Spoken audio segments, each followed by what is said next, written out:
Hello everyone and welcome back to Nightmare Narratives.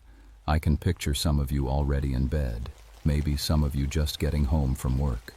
Wherever you are, whatever time it is, I'm glad you're here. If this helps you relax or sleep, please like and subscribe. It means a lot. Now, let's get you comfortable and I'll tell you tonight's story.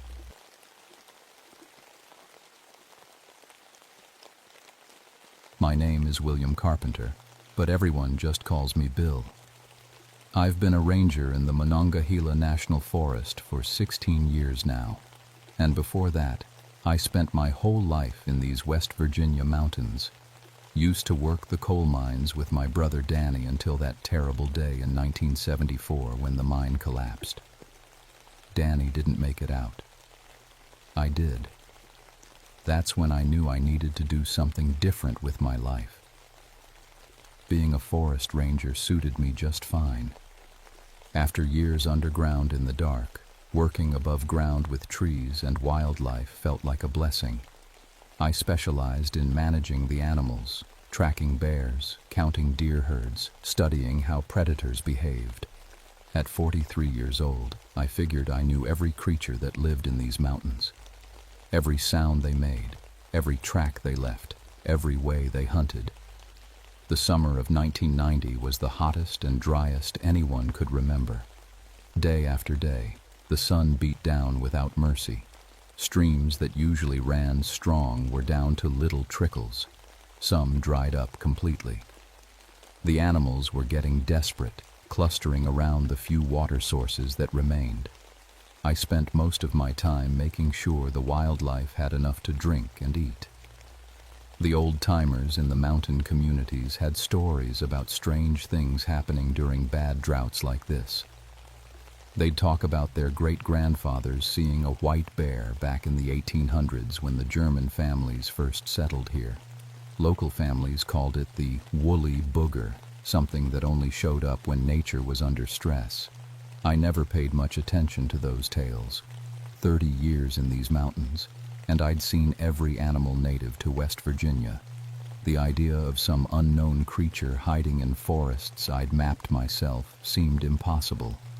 Bears were the biggest predators we had, and I knew them all by name. But that June, things started feeling different. The heat was getting to everyone, animals and people alike. The logging company had been cutting deeper into the old-growth forest than usual, claiming they needed to clear damaged trees before they became fire hazards. Every day I heard their machines grinding away, cutting down trees that had stood for hundreds of years. The local farmers were worried about their livestock. With water sources drying up, they had to move their animals to new grazing areas. Some were keeping sheep and goats near the forest edge, hoping they could find stream water there. It made sense, but it also made me nervous. Desperate predators do desperate things. That's when Sally Henderson called my office on a Tuesday morning, her voice shaking so bad I could barely understand her. "Bill, you need to come out here right away. Something killed 3 of my sheep last night. And it wasn't any bear or coyote I've ever seen. This is something else entirely." Sally had been raising sheep on her family's land for 30 years. She knew predator attacks. If she said this was different, then it was different. I loaded my truck with my tracking gear and drove out to her farm, which sat right at the edge of the national forest. What I found there changed everything I thought I knew about these mountains. The 3 dead sheep lay in a neat row about 50 feet from Sally's barn. At first glance, it looked like they'd been squeezed to death. No bite marks, no claw marks, just crushed. Like something with enormous hands had grabbed each sheep and compressed it until it stopped breathing. "I heard the most awful sound last night," Sally told me, wrapping her arms around herself despite the heat. "It started like sheep bleating, but then it turned into something that sounded almost human, like screaming. But no human could make a sound that loud." I knelt down next to the dead animals, trying to make sense of what I was seeing. The bodies showed massive crushing force, but there were no obvious teeth marks. Whatever did this was incredibly strong. Then I noticed something that made my skin crawl. The grass around each dead sheep was burned in perfect circles, like someone had held a giant torch to the ground. But there was no smell of fire, no ash, nothing that suggested an actual flame, just scorched earth in neat, round patterns. I looked around for tracks and found them leading away from Sally's property toward the forest. They were unlike anything I'd ever seen. Footprints that looked almost human, but 20 inches long, with clear marks where toes and what looked like thumbs had dug into the dried dirt. The stride between prints suggested something nearly 10 feet tall, walking upright on 2 legs. Over the next week, I got 5 more calls about dead livestock. Every farm that bordered the national forest had lost animals, always sheep and goats. Never cattle, never horses, never pigs, just the woolly animals. Each kill site showed the same pattern. Animals crushed rather than torn apart, scorched grass in perfect circles, and those impossible footprints leading back into the forest. I started carrying plaster to make casts of the tracks. When I showed them to other rangers, they just shook their heads. Nobody had ever seen anything like them. The strangest part was how the attacks seemed organized. Whatever was doing this had intelligence behind it. The creature would strike at one farm, then move several miles away before hitting another property. It never attacked the same place twice. It seemed to understand human patterns and was deliberately avoiding areas where people might be waiting. Dr. Sarah Mills from the State Wildlife Office came out to examine one of my track casts. She was an expert on large predator behavior and had studied bear attacks across 3 states. After looking at the evidence for 2 hours, she pulled me aside. "Bill, this doesn't match any known animal behavior. The crushing injuries suggest something with hands rather than claws. The burn patterns don't make sense with any natural predator. And these tracks." She held up the plaster cast. "This creature has opposable thumbs." That's when Margaret Cole had her encounter. Margaret was an experienced hiker who'd been coming to our trails for 15 years. She knew how to handle herself in the woods and wasn't prone to panic. But when she stumbled into my ranger station at 8 in the evening, dirty and bleeding from scratches, she could barely speak. "It chased me for 2 miles, she gasped, accepting the water bottle I handed her. "Started at Spruce Falls, chased me all the way down to the main road. I've never seen anything move that fast." "What exactly did you see?" I asked, getting out my incident report forms. It looked like a polar bear standing on its hind legs, all white fur but thicker than bear fur, more like sheep's wool. It stood at least 10 feet tall, maybe 12. But the face, she shuddered. The face looked almost human, dark eyes that seemed way too intelligent. And when it saw me, it made this sound. What kind of sound? Like a sheep bleating, but if a sheep could scream, loud enough that birds flew out of trees a quarter mile away. I asked her to show me exactly where the encounter happened. We drove up to Spruce Falls the next morning, and I found clear evidence of the chase. Margaret's boot prints showed she'd been running flat out, and following behind were those same massive humanoid tracks. But what really got my attention was what the creature had done after Margaret escaped. A large oak tree, maybe 3 feet thick, had been pushed over. Not cut down, not broken by wind, pushed over with brute force. The root system was completely exposed, showing that something had simply grabbed the tree and tipped it onto its side. It would have taken incredible strength.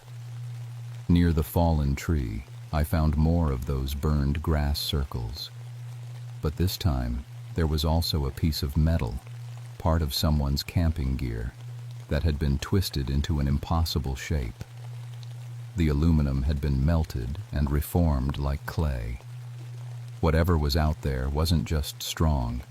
It could generate heat intense enough to melt metal. 2 days later, Jake Morrison went missing. Jake was a local hunter who knew these woods as well as I did. He'd gone out early morning to check his trail cameras near Seneca Rocks and never returned. His wife called me when he missed dinner. Jake was never late for meals. We organized a search party that included state police, some National Guard units on training exercises, and 20 volunteers from town. I brought tracking dogs, thinking they'd easily follow Jake's scent to wherever he'd gone. But the dogs wouldn't go into the area where Jake had parked his truck. They whined and pulled back against their leashes, acting more scared than I'd ever seen tracking dogs behave. Even when we forced them forward, they kept looking over their shoulders like something was following us. We found Jake's rifle about a mile from his truck. It had been tied into a knot like a piece of rope. The barrel was twisted in a complete circle, and the stock was wrapped around it. No human could have done that to a steel rifle barrel. No known animal could have done it either. On the third evening, we heard someone calling for help from deep in a cave system near the rocks. It was Jake, alive but barely conscious from exposure. When we pulled him out, he kept repeating the same words over and over. The white giant. The white giant kept me. After he recovered enough to talk, Jake's story sounded impossible. But Jake wasn't the kind of man who made up stories. It grabbed me from behind, he said, picked me up like I was a child, all white fur, standing upright like a man, but twice as tall. It carried me to those caves, and it wasn't trying to hurt me. It was almost like it wanted company. What do you mean? I asked. It would bring me water, roots and berries to eat. It made crude tools from sticks and stones, and it tried to communicate. Jake looked at me with wide eyes. Bill, that thing is smart, really smart. It would draw pictures in the dirt, trying to show me something about the forest. Trees being cut down, streams drying up. Like it wanted me to understand that something was wrong. Word of Jake's disappearance and rescue spread through the local communities like wildfire. The logging company decided they weren't going to let local folklore hurt their profits. They brought in a private security team, 6 men with military backgrounds who specialized in dealing with wildlife problems at industrial sites. Team leader Marcus Webb met with me at the ranger station. He was the kind of man who looked like he'd never backed down from anything in his life. We're going to hunt this animal down and eliminate the problem, he told me, spreading maps across my desk. My team has dealt with everything from rogue bears in Alaska to escaped circus animals in Texas. One oversized mountain creature won't be an issue. This isn't just a large predator, I warned him. It shows human-level intelligence and capabilities no normal animal possesses. Webb laughed. There's no such thing as a supernatural animal. If it bleeds, we can kill it. They headed into the forest that evening with night vision equipment, tranquilizer guns, and enough firepower to stop a charging elephant. They came back 6 hours later. 3 of the 6 men were missing, and the remaining 3 looked like they'd seen hell itself. We found it, Webb whispered, standing in a clearing 12 feet tall, covered in white fur that seemed to glow in our night vision. When it saw us, it started generating heat. Not fire, just heat. The air around it began shimmering. Our equipment started malfunctioning. Gun barrels got too hot to hold. What happened to the other 3 men? It grabbed Johnson first, just reached out and touched him on the shoulder. Johnson's tactical vest started smoking immediately. The fabric began melting against his skin. The creature picked him up and carried him away into the trees. The missing men were found alive the next day in the same cave system where Jake had been held. All three suffered from severe burns, but only on their clothing and equipment. Their actual skin was untouched. Their tactical gear had been completely melted, but their bodies showed no heat damage whatsoever. "It's impossible," Dr. Jennifer Walsh told me at the hospital.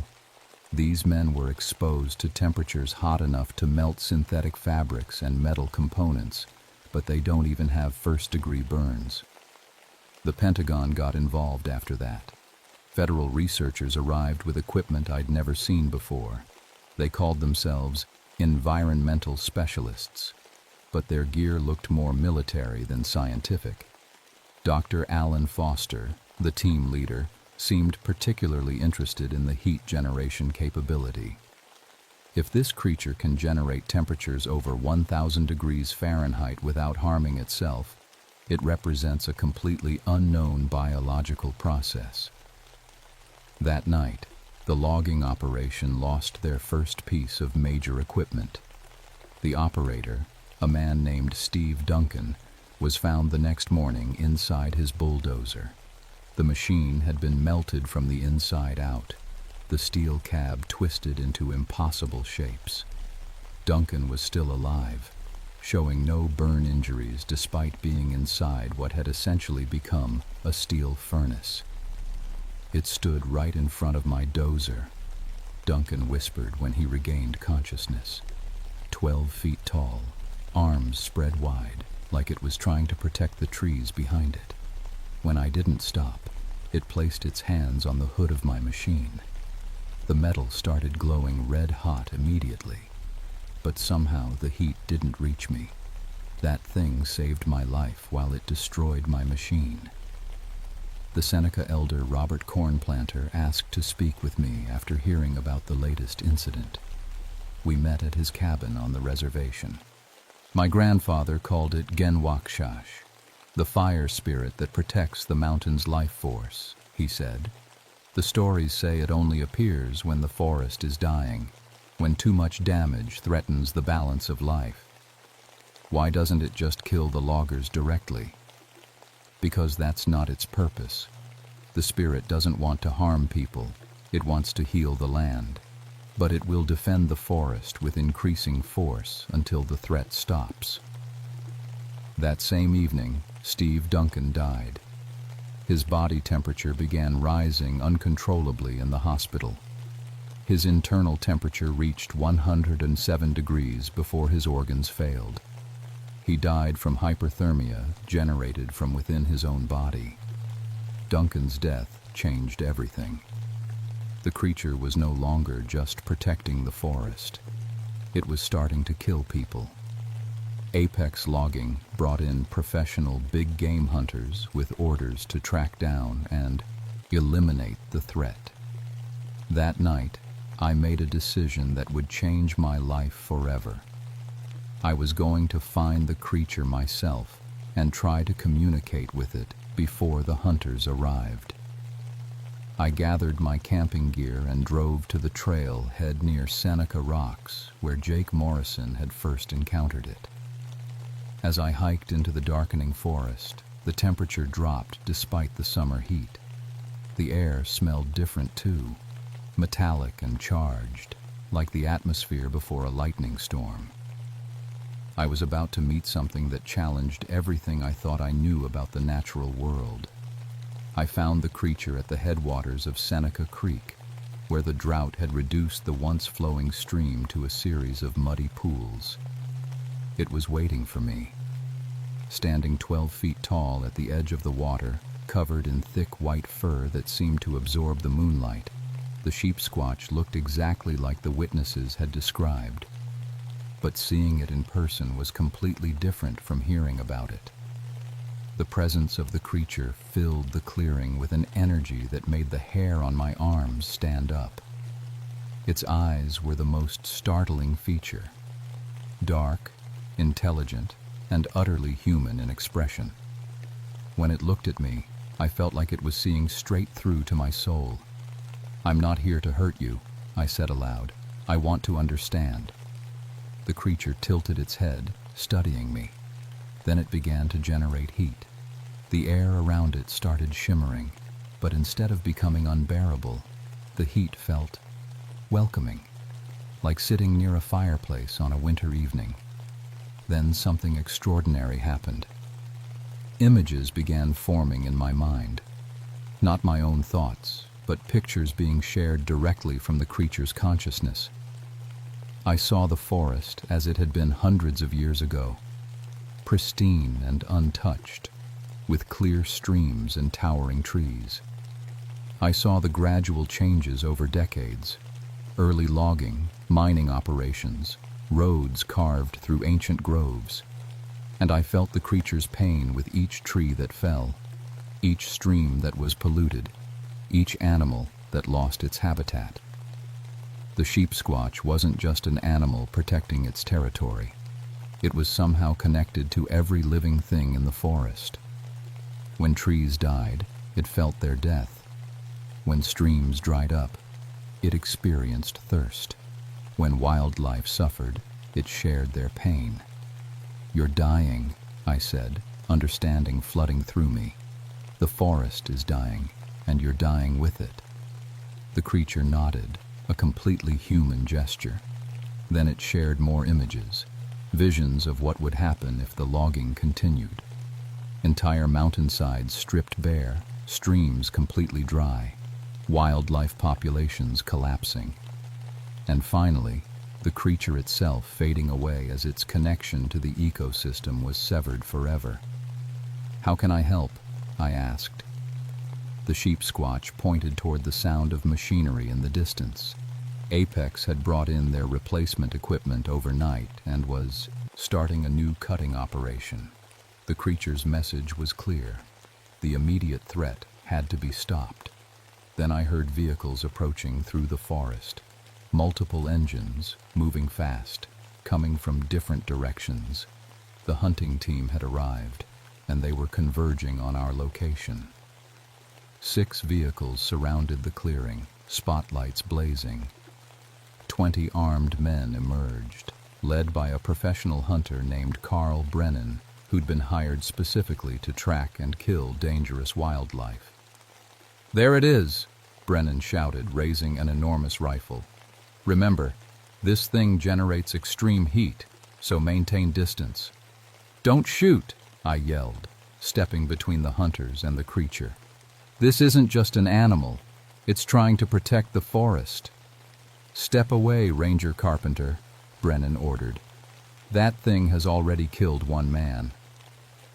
Behind me, I could feel the sheep squatch's heat building to dangerous levels. The air was becoming thick and shimmery. The lead hunter fired a tranquilizer dart at the creature. The sheep squatch roared, that same sound of bleating sheep transforming into human screaming. But at close range, the volume was incredible. Windows in the vehicles shattered. Men dropped their weapons to cover their ears. Then the creature released all the heat it had been building. The temperature in the clearing jumped to over 1,000 degrees Fahrenheit in seconds. Synthetic clothing began smoking. Metal weapon parts became too hot to touch. But despite the extreme heat radiating from its body, I remained untouched in a bubble of cool air. The hunters opened fire with their backup weapons. Bullets struck the creature but seemed to have no effect. Then one of the vehicle's gas tanks, superheated by the creature's proximity, exploded. The blast sent flaming debris flying across the clearing. One burning chunk landed near a grove of drought-stressed pine trees. Within seconds, those trees were on fire. The sheep squatch saw the flames spreading into the forest and let out another roar, this one filled with anguish. It had been trying to protect these trees, and now its own defensive heat had caused them to burn. The creature raised its arms toward the sky, and lightning began striking the clearing. Not normal lightning, but bolts of energy that seemed to originate from the creature itself. Each strike hit one of the vehicles, and within minutes, Every piece of metal equipment was either melted or destroyed. But the forest fire was spreading. Despite its incredible abilities, the creature couldn't fight both human attackers and runaway flames at the same time. "I'll help you stop the fire," I called out, "but you have to let the hunters leave." The sheep squatch looked at me for a long moment, then nodded. The lightning stopped immediately.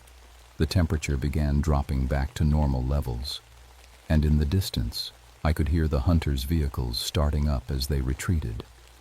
Now it was just me and the creature, working together to save the forest that meant everything to both of us. The sheep squatch and I fought the fire through the night using methods I never could have imagined.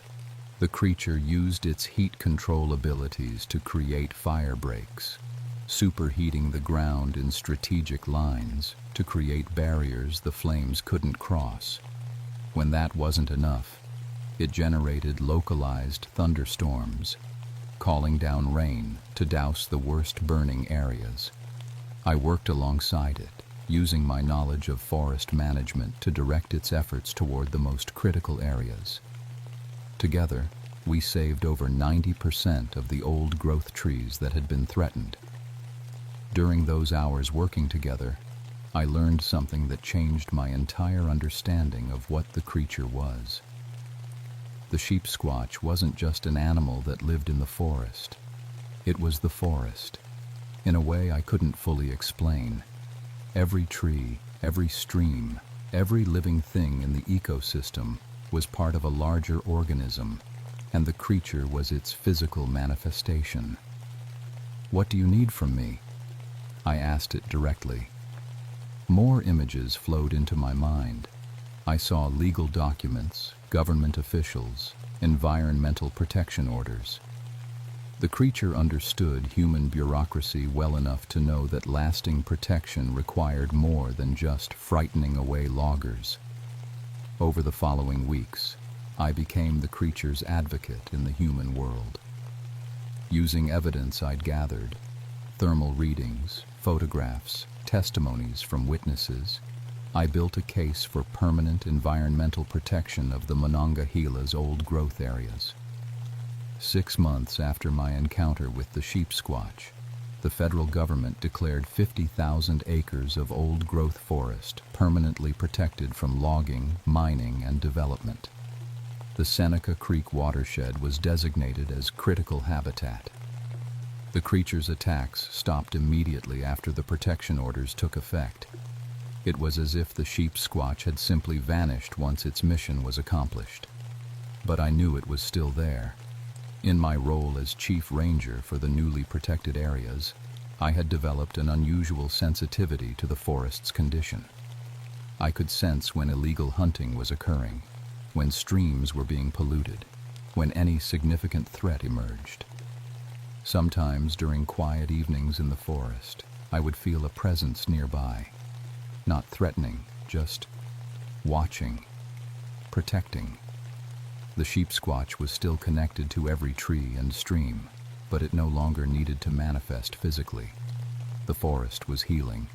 20 years later, the protected forest areas are healthier than they've been in over a century. Streams run clear and full even during dry summers. Wildlife populations have recovered to levels not seen since the 1800s. I've never seen the sheep squatch again, but I know it's there.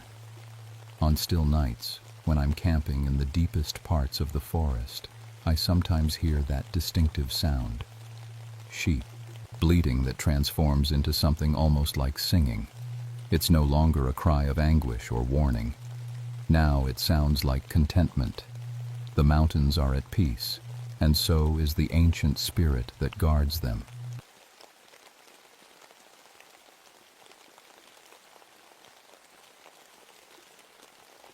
My name is Samuel Hartford, but everyone just calls me Sam.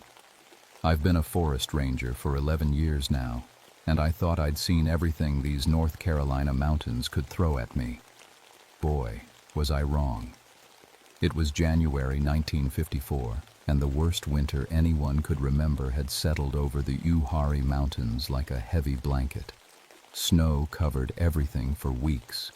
The temperature hadn't gone above freezing in so long that even the old-timers were worried. Animals were starving and desperate creatures do desperate things.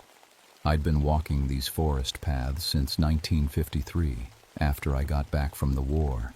World War II changed me in ways I'm still figuring out. I'd worked in the textile mills before that, but after seeing what I saw in Europe, I needed something different, something peaceful. The forest seemed like the right place to heal. My job was simple enough: protect the wildlife, help lost hikers, and deal with problem animals. That last part kept me plenty busy. When animals get hungry enough, they'll come after livestock, and the farmers around here don't take kindly to that. I lived in a small cabin about 10 miles from the nearest town. It wasn't much, but it was mine. On cold nights like these, I'd sit by the fire and listen to the wind howl through the trees. Sometimes I'd hear other sounds too, animals calling to each other, branches creaking, the normal sounds of a forest at night. But lately, those sounds had been different, wrong somehow. Even my dog, Rex, had been acting strange. He'd growl at nothing and refuse to go outside after dark. Rex was a tough German shepherd who'd never been scared of anything, so when he started hiding under my bed, I knew something wasn't right. The local folks had been talking too. Old stories about things that hunted in these hills when times got hard. The Cherokee who lived here before us had legends about a shadow cat that came out during the lean times. Most people laughed at those stories, but the old-timers remembered their grandparents telling them to stay inside when the shadow cat was hunting. I didn't put much stock in ghost stories. I'd seen enough real monsters during the war, the kind that walked on 2 legs and wore uniforms. The idea of some supernatural cat prowling around North Carolina seemed like nonsense compared to what humans could do to each other. That all changed on a Tuesday morning when Clarence Moore came knocking on my door. Clarence was a good man who ran a small sheep farm about 5 miles south of my cabin. He was usually calm and steady, but when I opened my door that morning, his face was white as the snow on my porch. "Sam," he said, his voice shaky, "you need to come see this. Something killed my sheep last night, all of them." I grabbed my coat and boots. Losing livestock was serious business for farmers like Clarence. Every animal meant money, and money was hard to come by in these mountains. The drive to his farm was quiet, except for the crunch of snow under my truck tires. Clarence sat next to me, staring out the window and wringing his hands. "Never seen anything like it," he mumbled, "not in 30 years of farming." When we got to his farm, I understood why he was so upset. 12 sheep lay scattered around his pasture, but they weren't torn apart like you'd expect from a dog pack or coyotes. They just looked like they were sleeping, except they were all dead. I knelt down next to the closest one and checked it over. There were 2 small holes in its neck, like someone had stuck it with a big needle. But the strangest part was that the sheep had been drained completely of blood. The ground around them should have been red with it, but there wasn't a drop anywhere. "Clarence," I said, standing up and brushing snow off my knees, "have you ever seen anything like this before?" He shook his head. "Never. And Sam, there's something else. Look at those tracks." I followed where Clarence was pointing and felt my blood run cold. In the snow were paw prints, but they were huge, bigger than any mountain lion track I'd ever seen. Each print was the size of my hand, and they were spaced so far apart that whatever made them had to be moving impossibly fast. The tracks led from the tree line to the sheep, then back into the forest. But here's what really bothered me. They just stopped. Right in the middle of the pasture, the tracks ended like whatever made them had just vanished into thin air. "I called Doc Mitchell to come look at one of the sheep," Clarence said. "She should be here soon." Dr. Sarah Mitchell was the local veterinarian, and if anyone could figure out what had killed these animals, it would be her. While we waited, I followed the tracks as far as I could. They led me to a big oak tree at the edge of the pasture, and that's where I found something that made my skin crawl. 12 feet up the trunk were claw marks, deep gouges in the bark that went down about 2 feet. Whatever had made them was strong enough to tear through solid oak like it was paper. "Sam," Clarence called from behind me. "Doc's here." Dr. Mitchell was a no-nonsense woman in her 50s who'd seen just about every kind of animal injury you could imagine. She spent about 20 minutes examining the dead sheep, and when she was done, her face was troubled. "Well?" I asked. "Those puncture wounds in the neck are from fangs," she said, "but they're bigger than anything we have around here. A mountain lion's fangs are maybe an inch long. These wounds suggest fangs that are at least 3 inches. "What could do that?" Clarence asked. Doc Mitchell shook her head. "Nothing that lives in North Carolina, and the blood loss is complete. Every drop is gone. I've never seen anything like it." As we stood there talking, Jake Wilson, Clarence's neighbor, came trudging through the snow toward us. Jake was a tough old farmer who'd lived in these mountains his whole life. "Heard you had trouble, Clarence," he said. Then he looked at the dead sheep and let out a low whistle. "Well, I'll be. Looks like the Shadow Cat's back." "Shadow Cat?" I asked. "Old Cherokee legend," Jake said. "My grandmother used to tell stories about it. Big black panther that shows up every 20 years or so when the winter gets bad. Feeds on blood instead of meat." "Come on, Jake," I said. "You don't really believe that." Jake looked at me seriously. "You seen any other explanation for this, Sam?" "Because I saw something last night that I can't explain any other way." "What did you see?" Dr. Mitchell asked. "I was checking on my cattle around 10 o'clock, and I saw this black shape moving through the trees. At first I thought it was just shadows, but then it jumped. Sam, that thing cleared 20 feet between 2 trees like it was nothing, and it was big, big as a horse." "You sure it wasn't just a trick of the light?" I asked. "I know what I saw," Jake said firmly, "and I've been telling my family to stay inside after dark until this thing moves on." After Dr. Mitchell and Jake left, I spent another hour at Clarence's farm, looking for any clue that might explain what had happened. But the more I looked, the less sense it made. That night, I couldn't sleep. Every sound outside my cabin made me jump. Rex refused to leave my side, and he kept whining at the windows like he could sense something out there. Around midnight, I heard it, a sound I'd never heard before. It was like a cross between a growl and a scream, coming from somewhere deep in the forest. Rex started shaking and tried to hide under my bed. I grabbed my flashlight and rifle and stepped out onto my porch. The sound came again, closer this time. My flashlight beam cut through the darkness, but all I could see were trees and snow. Then I saw the eyes. About 50 yards away, 2 red spots glowed in the darkness. They were too high off the ground to be a normal animal, maybe 6 feet up, and they were watching me. I raised my rifle and called out, "What are you?" The eyes blinked once, and then they were gone. No sound of movement, no rustling in the bushes. They just disappeared.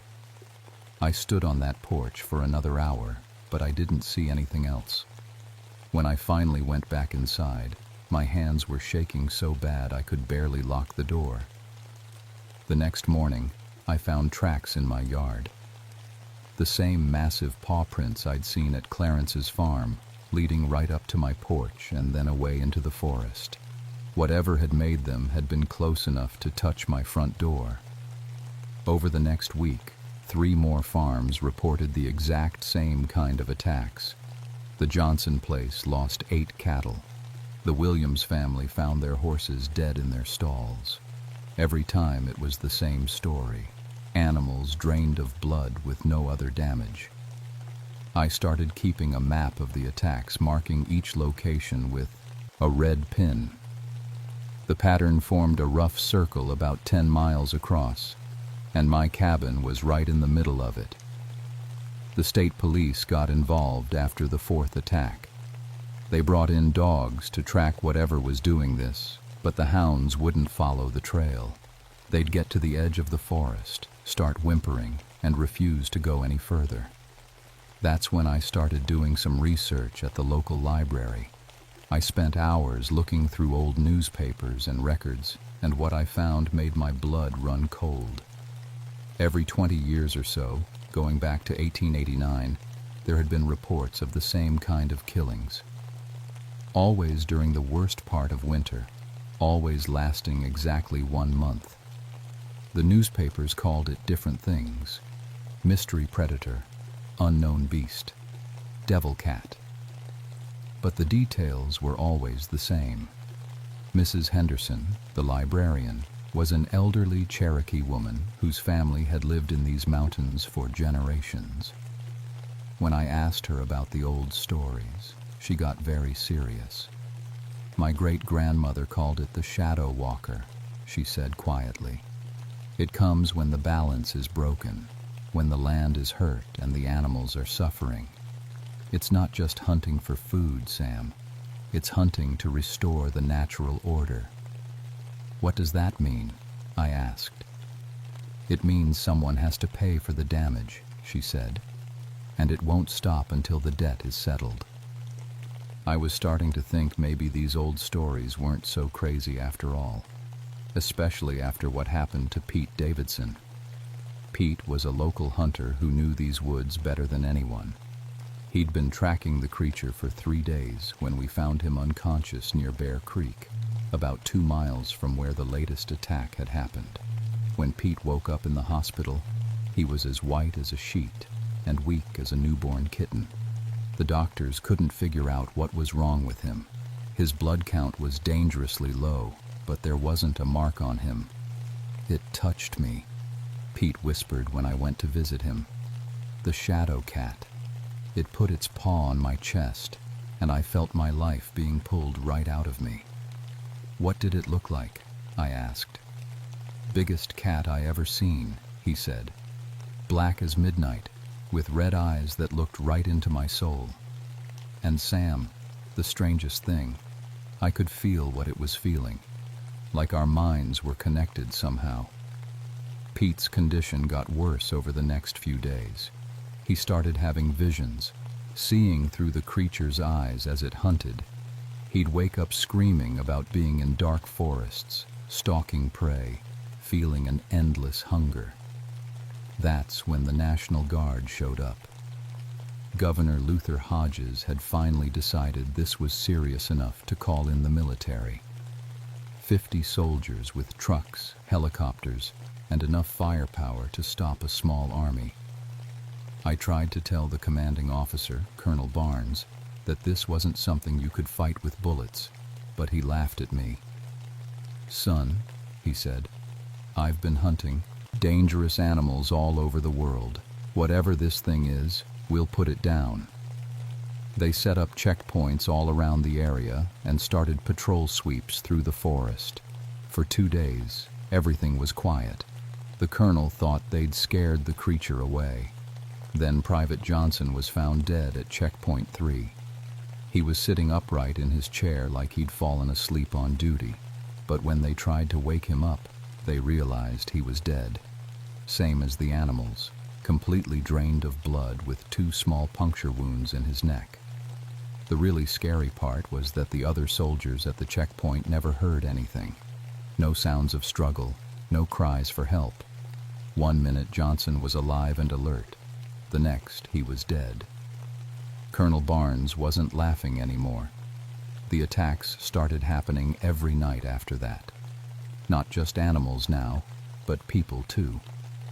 A farmer named Bill Tucker disappeared from his own kitchen while his wife was washing dishes in the next room. They found his body in the morning, arranged peacefully in his cornfield like he'd just laid down to take a nap. Dr. Robert Kim, a zoologist from the University of North Carolina, came to study the creature with special cameras and scientific equipment. He set up camp near where most of the attacks had been happening, determined to get proof of what we were dealing with. The photos his cameras captured changed everything. They showed a massive black cat, at least 6 feet long, with glowing red eyes and fangs that looked more like a saber-toothed tiger than anything that should exist today. But the strangest part was how the creature looked at the cameras. In every photo, it was staring directly at the lens, like it knew it was being watched and didn't care. Dr. Kim's electronic equipment started picking up strange readings around the attack sites. Electromagnetic distortions that suggested the creature existed partially outside normal space and time. "This is impossible," he told me the night before he died. "According to everything we know about physics, this creature shouldn't be able to exist. But here it is, captured on film." They found Dr. Kim's body the next morning in his research tent. Like the others, he'd been drained of blood, but his body was arranged differently. His arms were crossed over his chest, and there were strange symbols scratched in the dirt around him. Cherokee symbols that Mrs. Henderson later told me meant balance restored. That's when I knew this thing wasn't just some unknown animal.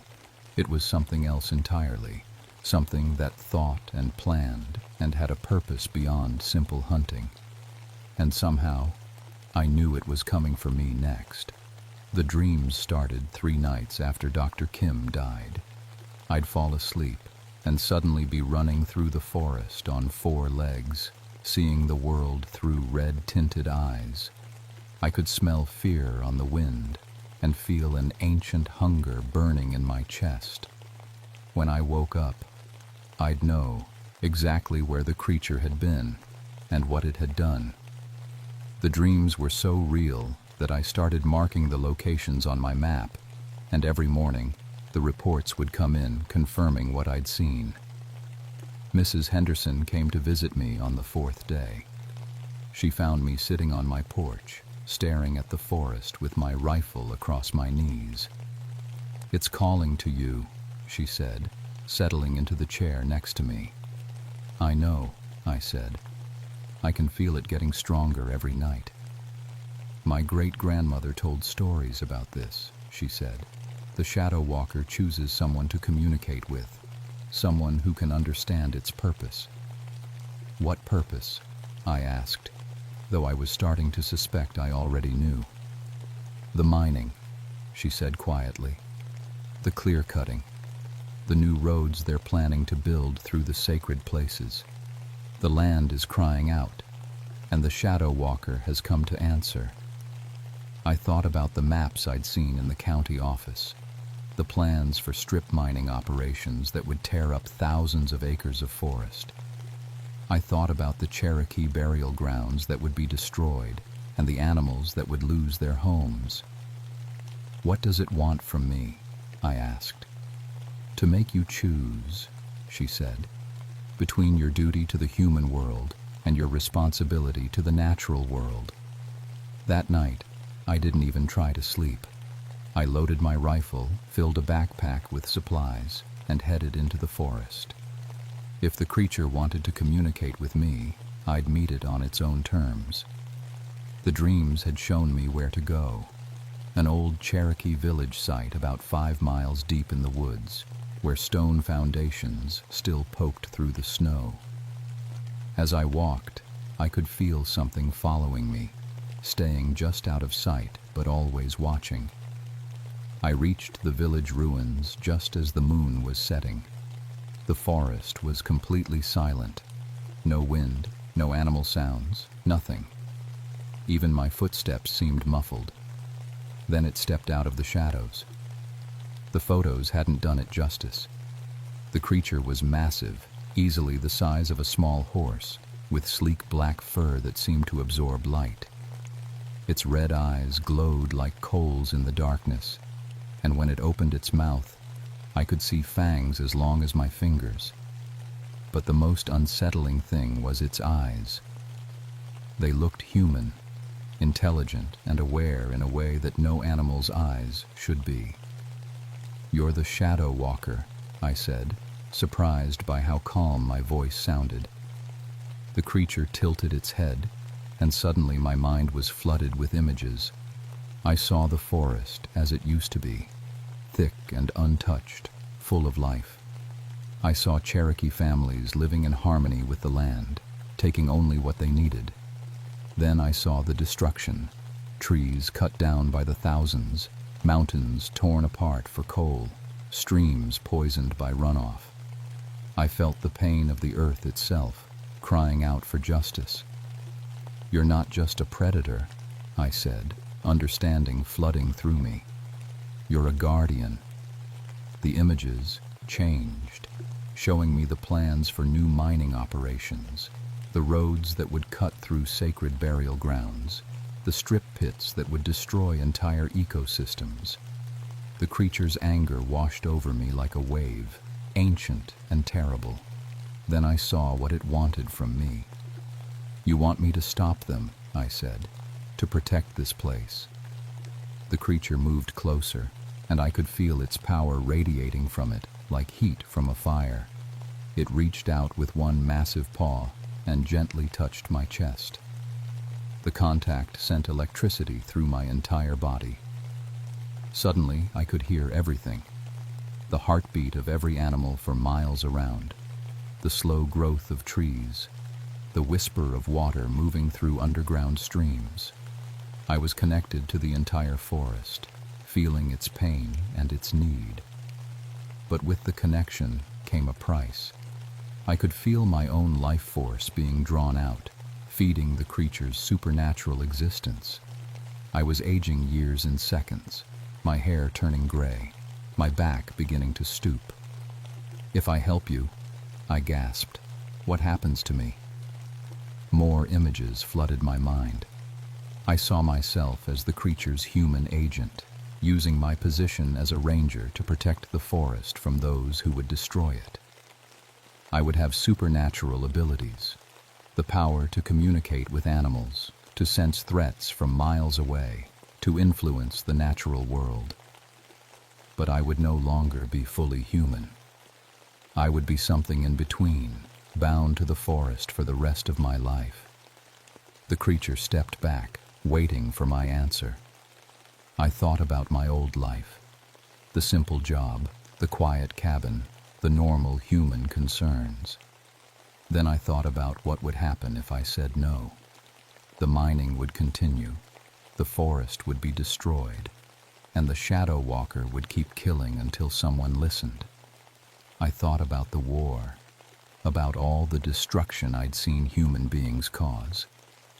Maybe it was time to choose a different side. "I'll do it," I said. The creature's eyes flared brighter, and it touched my forehead with its nose. Power flowed into me like lightning, changing every cell in my body. I could feel my senses expanding, my connection to the natural world growing stronger. When it was over, I was no longer just Samuel Hartford, forest ranger. I was something new, a bridge between the human world and the wild, with the power to protect what couldn't protect itself. The Shadow Walker began to fade, becoming translucent like smoke. But before it disappeared completely, it showed me one last image, the mining company's equipment sitting unguarded at their base camp, waiting for someone to make sure it never operated again. I spent the next 3 days sabotaging every piece of mining equipment in a 50-mile radius. My new abilities made it easy. I could move through the forest without making a sound, see in complete darkness, and sense when humans were nearby. The mining company tried to bring in new equipment, but that kept breaking down too. After 2 weeks and hundreds of thousands of dollars in damaged machinery, they gave up and moved their operations to another state. The official reports blamed mechanical failures and said the area wasn't suitable for mining after all. Nobody questioned why all the equipment had failed at once, or why the failure rate was so much higher in this particular forest. The Shadow Walkers' killing spree ended the day the mining company left. The official military report said they'd successfully eliminated a rabid mountain lion, and the case was closed. I didn't contradict their story. Colonel Barnes came to thank me personally for my help in tracking the animal.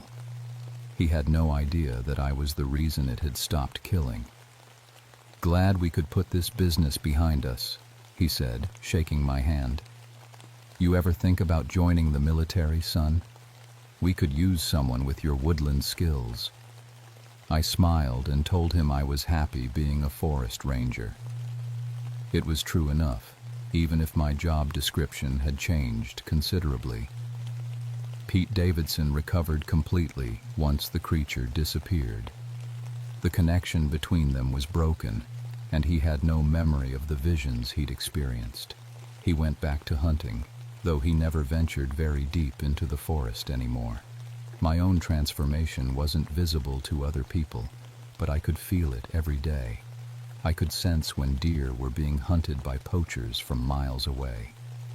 I knew when storms were coming 3 days before they hit. Birds would land on my shoulders and tell me about forest fires before the smoke was even visible.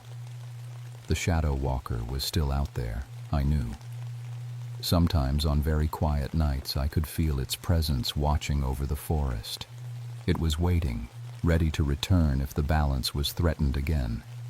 The government ended up giving the Uwharrie Mountains additional federal protection, making it much harder for mining companies to operate in the area. I may have had something to do with the reports that convinced them to take that action. I kept my ranger job, but now I was protecting more than just hikers and wildlife. I was guarding an ancient contract between the human world and something much older and more powerful. People sometimes ask me if I ever regret my choice. The truth is, I sleep better now than I have since the war. For the first time in my life, I'm fighting for something I truly believe in. And on cold winter nights, when the wind howls through the trees and the shadows seem to move on their own, I remember that some things are worth becoming a monster to protect. My name is Samuel Hartford, and I'm still a forest ranger. But I'm also something else now, something the Cherokee would recognize, even if the government wouldn't understand. I'm the guardian of the Uwharrie Mountains, and I'll keep that promise until my dying day.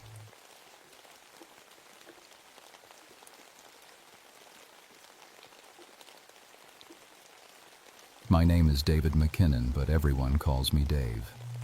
I've been a park ranger at Chestnut Ridge State Park in Pennsylvania for 13 years now, since 1969.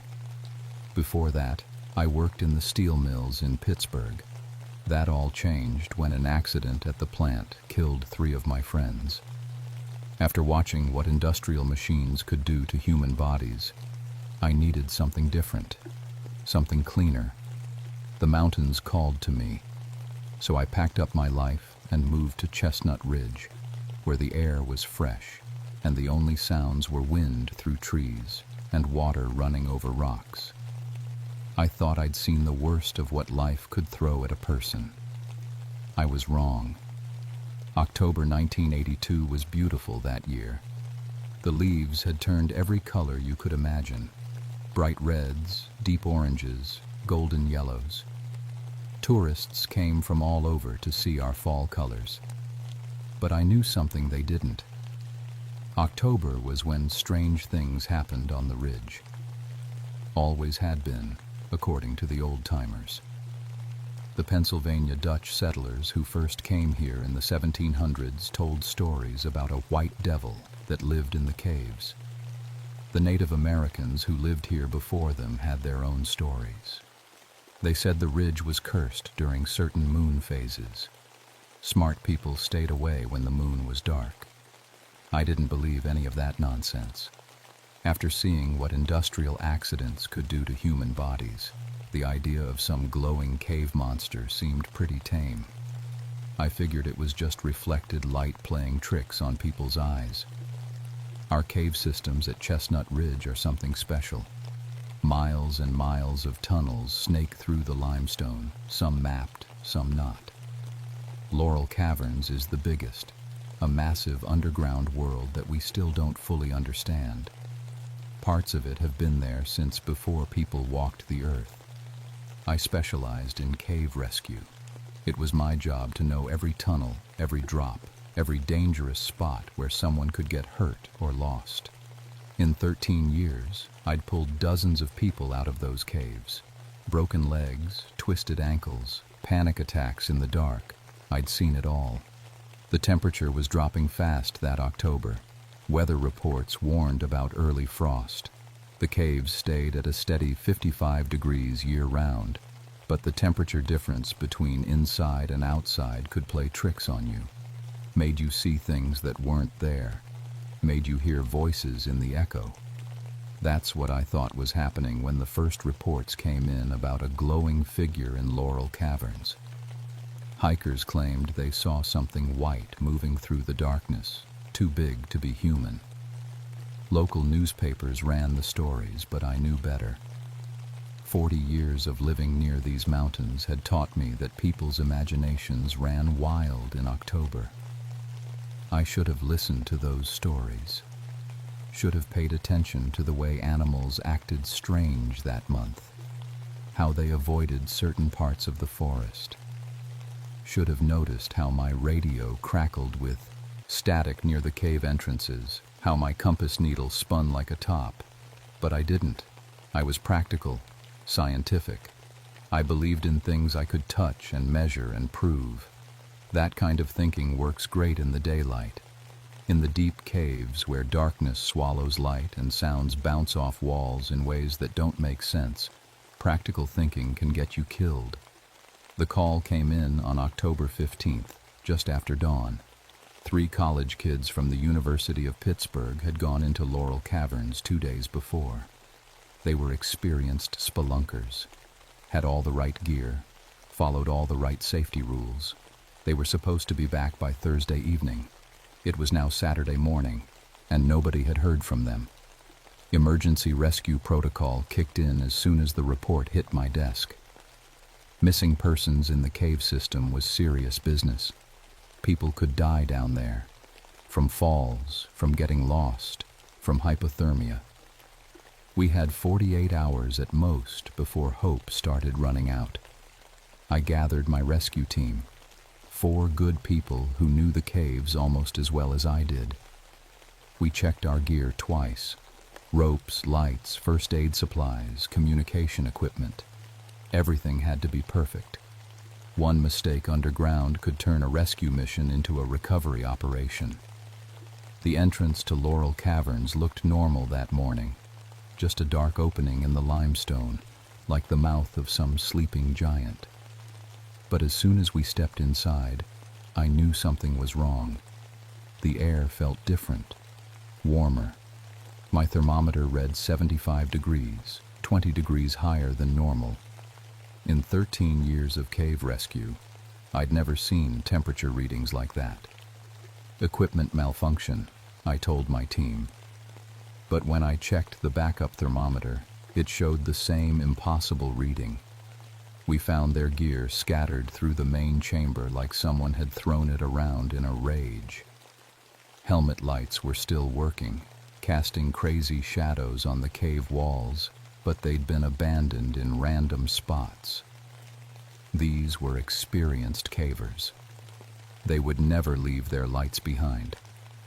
Jennifer, Michael, Robert.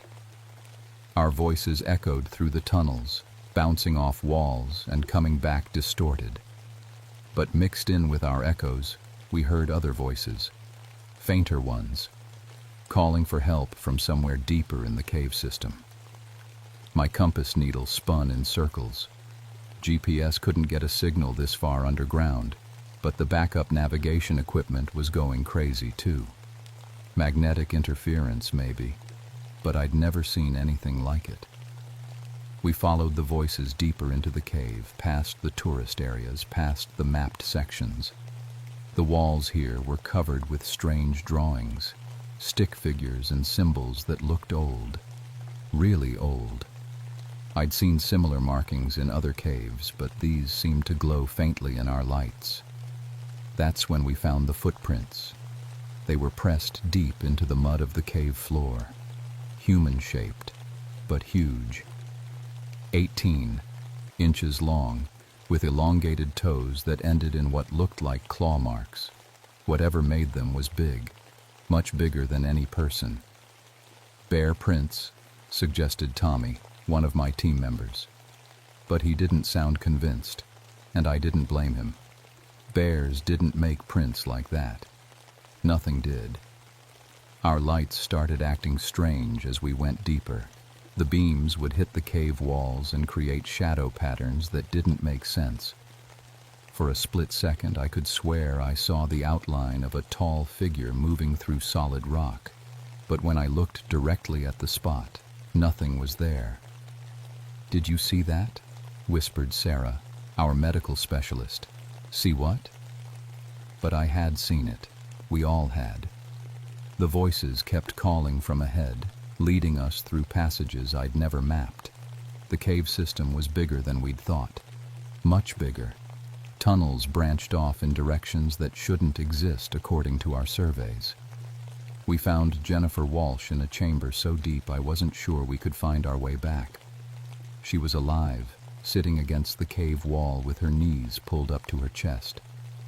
But she wouldn't respond to us. Wouldn't even look at us. Just stared ahead with empty eyes. Her skin was covered with burns. Chemical burns, like she'd been splashed with acid. But there were no acidic substances in these caves. Nothing that could cause injuries like that. "Jennifer, can you hear me?"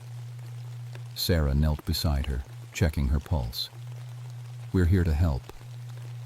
Jennifer's skin had strange patterns on it, swirling lines that almost seemed to pulse with light.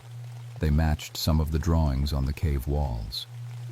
As we watched, the patterns grew brighter, then dimmer, like they were breathing. When we checked her with our radiation detector, the needle stayed steady. No radiation. But her injuries looked exactly like radiation poisoning. "We need to get her out of here," Sarah said. "Fast."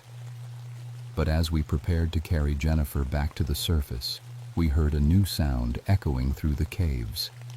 Not voices this time. Footsteps, heavy ones, coming from the darkness beyond our lights. Something was down here with us.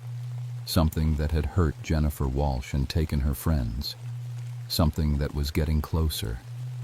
We found Michael Torres in the next tunnel over. Unlike Jennifer, he was awake and moving around. But when we called to him, he answered in a language none of us recognized. Not Spanish, not any Native American dialect I'd heard. Something older. Michael had been studying archaeology at the university. Smart kid, spoke 3 languages. Now he babbled in sounds that hurt to listen to, like the words were scraping against the inside of my skull. He'd drawn patterns all over the cave walls with his fingertips, geometric shapes that seemed to shift and move when I wasn't looking directly at them. The drawings matched others we'd found deeper in the system, ancient ones that looked like they'd been there for thousands of years. "Michael, it's Dave McKinnon from Park Rescue," I said slowly.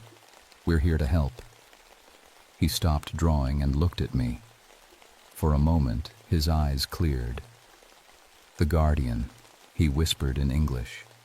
"It's been waiting so long." Then he went back to his impossible language and his moving drawings. Sarah checked him over. Same strange burns as Jennifer, same glowing patterns under the skin. But Michael's patterns were brighter, more complex. Whatever was happening to them, it was getting worse. We tried to lead them both toward the surface, but Jennifer collapsed after 50 yards. The glowing patterns on her skin flared up like warning lights, and she screamed, not in English, in the same impossible language Michael was using. The cave temperature kept climbing, 80 degrees, 85. Our equipment readings made no sense. Compass needles spun faster. Radio static filled with voices speaking in that ancient tongue. That's when I saw it clearly for the first time. The figure stepped out of solid rock like it was made of water. 8 feet tall, humanoid but wrong in every detail. Its skin glowed with the same pale light as the patterns on Jennifer and Michael. Where it touched the cave walls, handprints of light remained, pulsing like heartbeats. The thing looked at me, into me. Images flooded my head, not my thoughts, but someone else's, something else's. Pictures of vast underground cities, of a civilization that had lived in the caves for thousands of years, while humans struggled with fire and stone tools above. Cities of light in the eternal darkness. People who had evolved beyond the need for sun or surface air. A whole world that existed in the spaces between spaces, in the deep places where time moved differently. And then the destruction. Surface dwellers with fire and steel, collapsing tunnels, flooding chambers, poisoning the air with smoke and chemicals. A genocide that happened so long ago it had become legend, become myth. The last survivor. Alone for centuries, waiting in the deep places, growing more desperate with each passing year. The images stopped.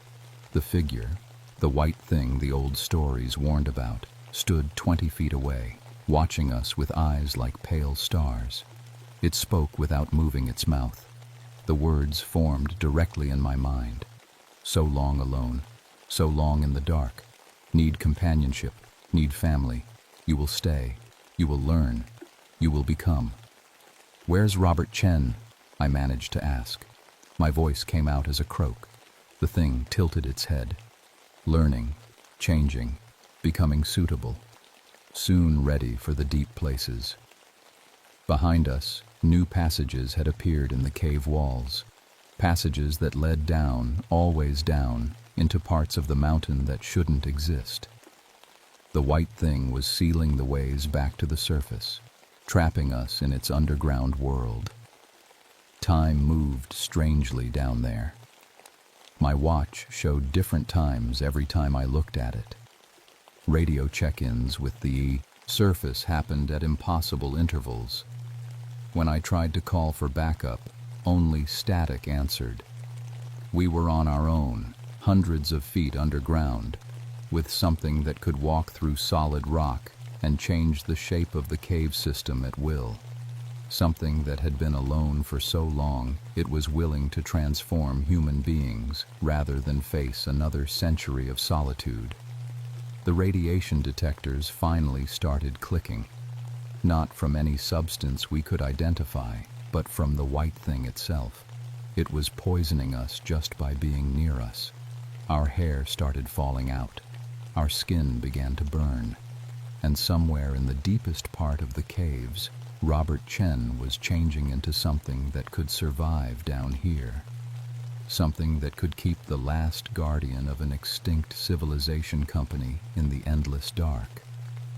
We found Robert Chen in a cathedral-sized chamber that hadn't been there on any of our maps. The walls curved up into darkness beyond our lights, covered with artwork that pulsed with bioluminescent beauty. The history of an entire species, painted in light. Robert sat in the center of the chamber, but he barely looked human anymore. His skin had gone pale as mushroom flesh. His eyes had grown larger, adapted for the eternal darkness. When he spoke, his voice echoed strangely, like it was coming from inside a deep well. "Dave," he said, and smiled with too many teeth. "It's wonderful down here, so quiet, so peaceful. No surface noise, no pollution, no crowds, just the deep places and all the time in the world.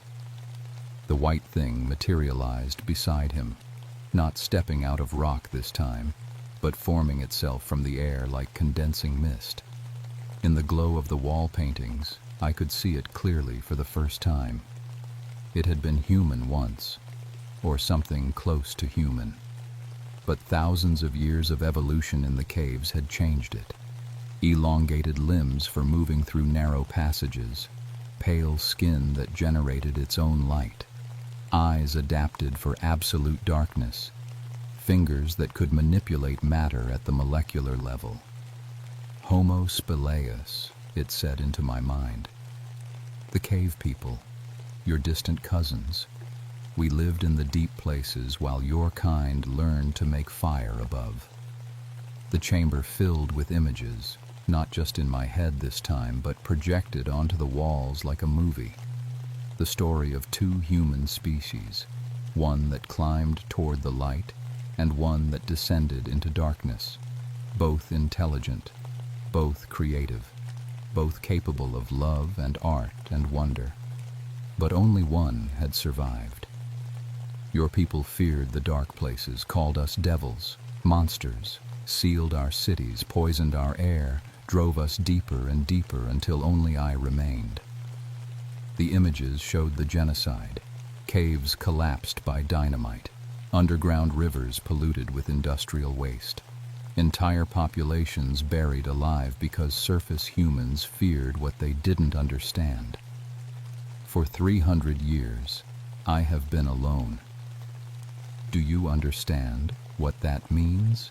Centuries without conversation, without companionship, without touch.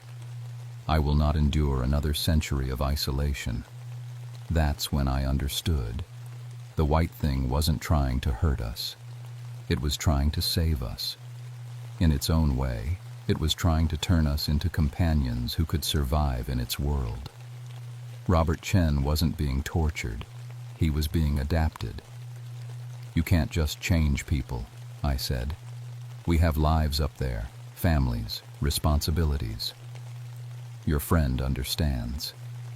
It gestured toward Robert. He has seen the beauty of the deep places.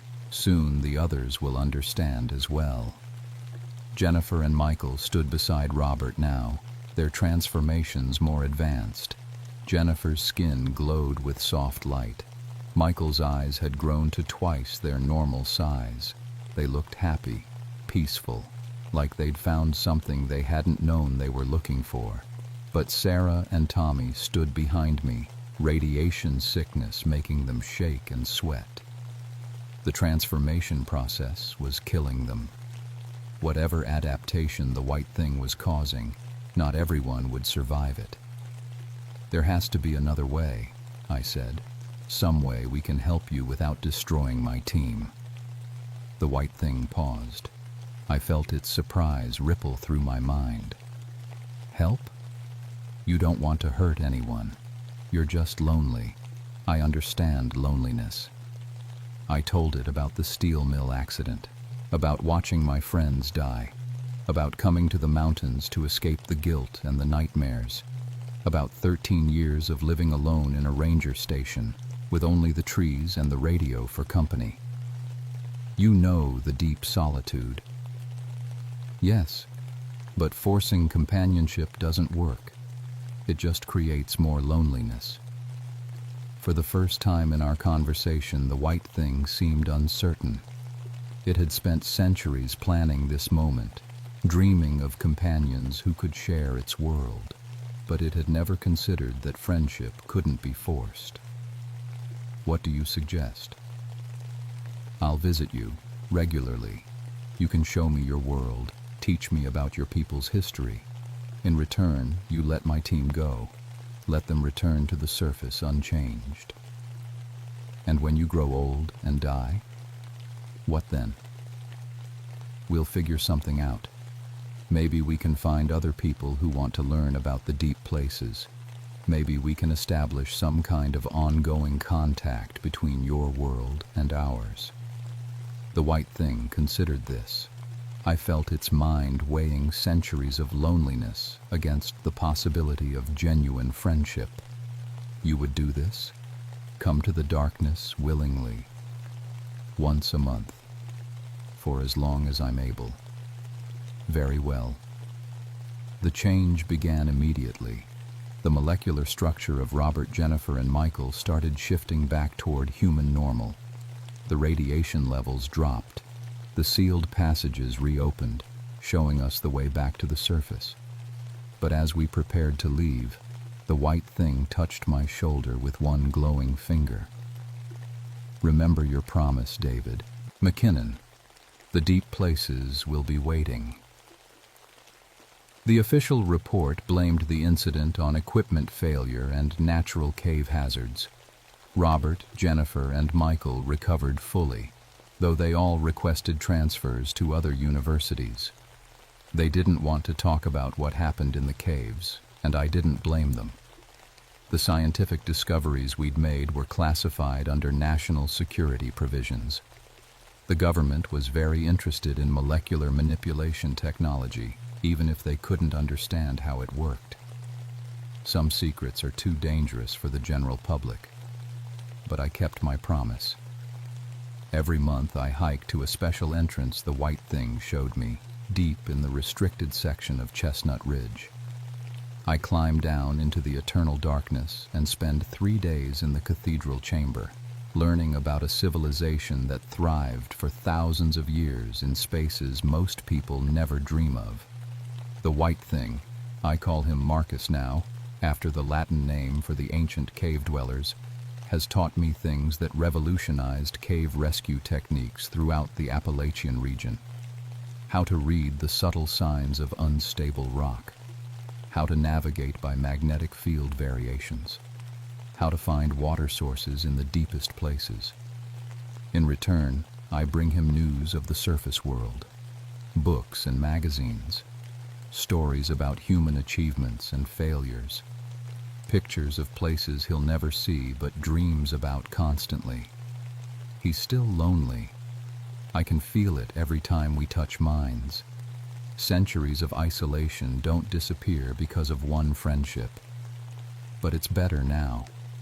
The desperate edge is gone, replaced by something that might eventually become contentment. Sometimes I wonder what would have happened if I'd refused his bargain, if I'd tried to fight him instead of understand him. The cave system extends for hundreds of miles underground.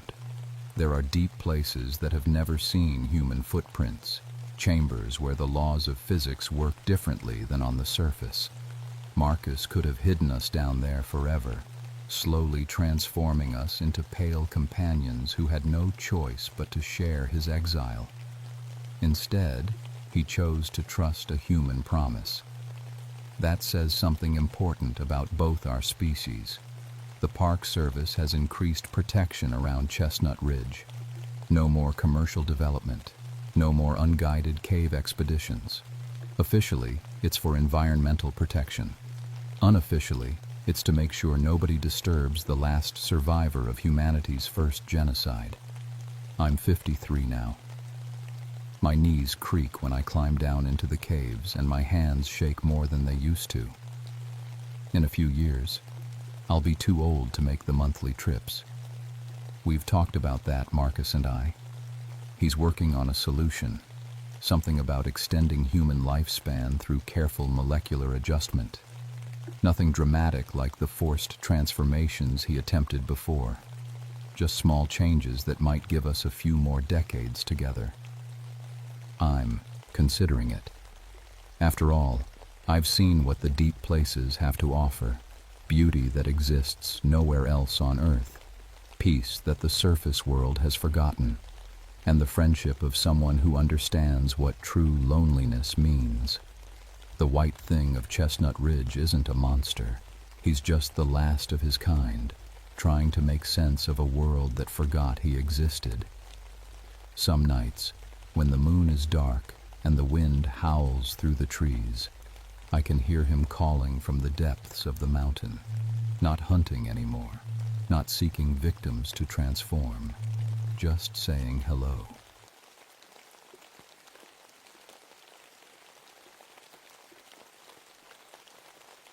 My name is Robert Ashford, but everyone calls me Bobby. I've been a park ranger for 12 years now, and I've seen some strange things in my time. But nothing, absolutely nothing, prepared me for what happened at New River Gorge in the spring of 1988. I grew up climbing rocks. Started when I was just a kid, scrambling up the cliffs behind my house in Colorado. By the time I was 20, I was teaching other people how to climb safely. That's actually how I ended up becoming a ranger. I loved being outdoors, loved helping people, and I was good with ropes and rescue work. New River Gorge seemed like the perfect place for someone like me. The gorge is beautiful, no doubt about that. Huge sandstone cliffs rising up from the river, some of them over 1,000 feet tall. Rock climbers come from all over the country to test themselves on our routes. Most of the time, my job was pretty simple. I'd help lost hikers, check climbing permits, and occasionally rescue someone who got in over their head. April of 1988 started out like any other spring. The winter had been wet, which meant the rock faces were still damp and slippery. Any smart climber knows to wait for things to dry out before attempting the harder routes. But there's always someone who thinks the rules don't apply to them. That's what I figured was going on when I got the call that morning. "Bobby," said Sarah, our dispatcher, "we've got a climbing accident report at Diamond Point. Team of 4 from Virginia Tech. They're saying some pretty wild things." I grabbed my gear and headed out. Diamond Point is one of our more challenging multi-pitch routes. It's not the kind of place beginners should be messing around, especially in April when conditions are bad.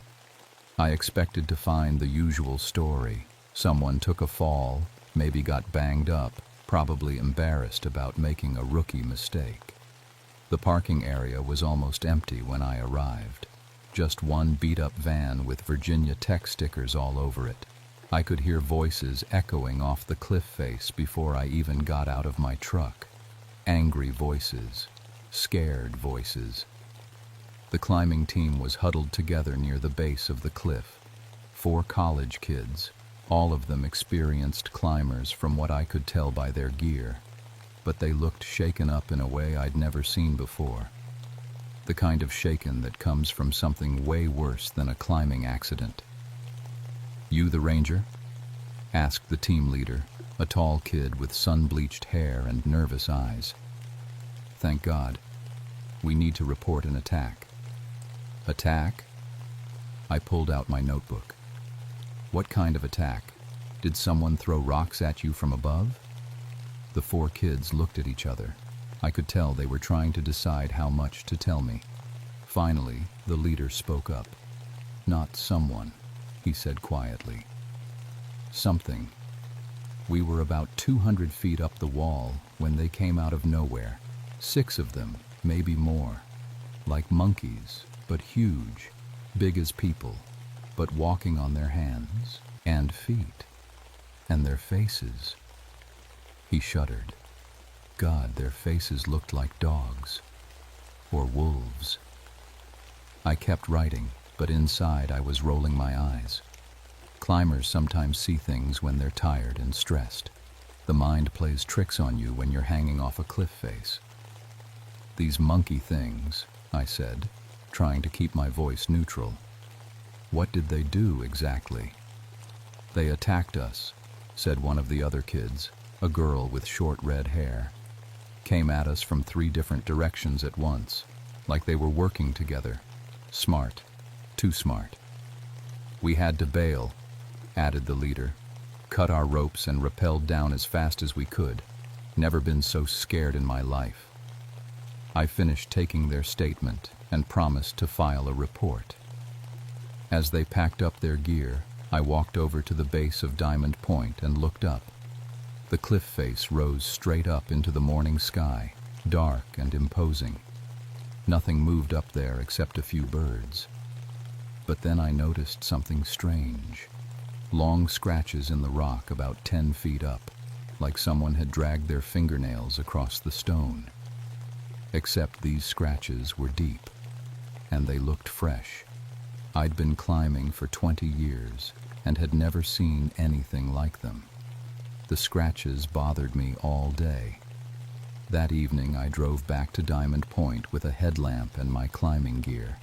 I wanted to get a closer look at those marks.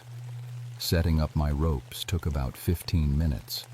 The scratches were higher than I'd thought, closer to 20 feet up the wall. When I rappelled down to examine them, my blood went cold. They weren't made by fingernails. They were claw marks, 4 parallel gouges cut deep into solid sandstone, each one about 4 inches long. Whatever made them had to be incredibly strong and incredibly big. I spent another hour examining the rock face. The claw marks weren't random. They formed a pattern, like handholds, like something had climbed straight up the wall using its claws to grip the stone. The next morning, I called my supervisor and explained what I'd found. He listened without saying much, then told me to document everything and keep him posted. Probably just a black bear that got confused, he said. But I knew better. Bears don't climb vertical rock faces, and they don't have claws that can cut through sandstone. 3 days later, I got another call. This time it was about a solo climber named Mike Peterson. He was an experienced guy from Pennsylvania who came down to the gorge every spring. Mike was attempting a route called the Endless Wall when his rope got cut. Cut? I asked when I met him at the hospital. Mike had a broken arm and some nasty scrapes, but he was lucky to be alive. What do you mean, cut? I was rappelling down after finishing my climb, Mike explained. About 100 feet up the wall when I heard this sound above me, like chattering, but not normal chattering, angry chattering, if that makes sense. I nodded and kept writing. Then I heard my rope snap, not fray or break, snap, clean cut. I fell about 30 feet before my backup line caught me. When I got down and examined the rope, it had been bitten through, teeth marks clear as day. Mike showed me the rope. Sure enough, it had been severed by something with very large teeth. The bite pattern was unlike anything I'd ever seen. Too big for a dog, wrong shape for a bear. Mike, I said carefully, did you see what did this? He shook his head. Just shadows moving around on the cliff above me. Fast shadows, like they were jumping from ledge to ledge. I spent the rest of that day examining the Endless Wall route. At the base of the cliff, I found footprints in the mud. They were about the size of a large man's foot, but shaped wrong, too wide, with long toes that ended in what looked like claw marks. And they had thumbs, clear thumb impressions in the mud. Whatever was making these prints was heavy, smart, and very dangerous. That night, I did some research at the local library. I pulled out every book I could find about West Virginia wildlife, Cherokee history, and local folklore. Most of it was the usual stuff, stories about mountain lions and the occasional bear. But in one old book about Cherokee legends, I found something interesting. The Cherokee called them stone guardians. According to the stories, they were spirits that protected sacred places from people who didn't belong there. The book described them as looking like a cross between an ape and a wolf, with the ability to climb any rock face and the intelligence to work together in groups. I laughed when I first read it. I'd been climbing rocks all over the world and had never seen anything stranger than an aggressive baboon in Africa. The idea of unknown creatures in West Virginia seemed ridiculous. But then I remembered those claw marks in the stone. 2 weeks later, everything changed. I was doing my morning patrol when I heard screaming from the direction of Bridge Buttress. Real screaming, the kind that freezes your blood.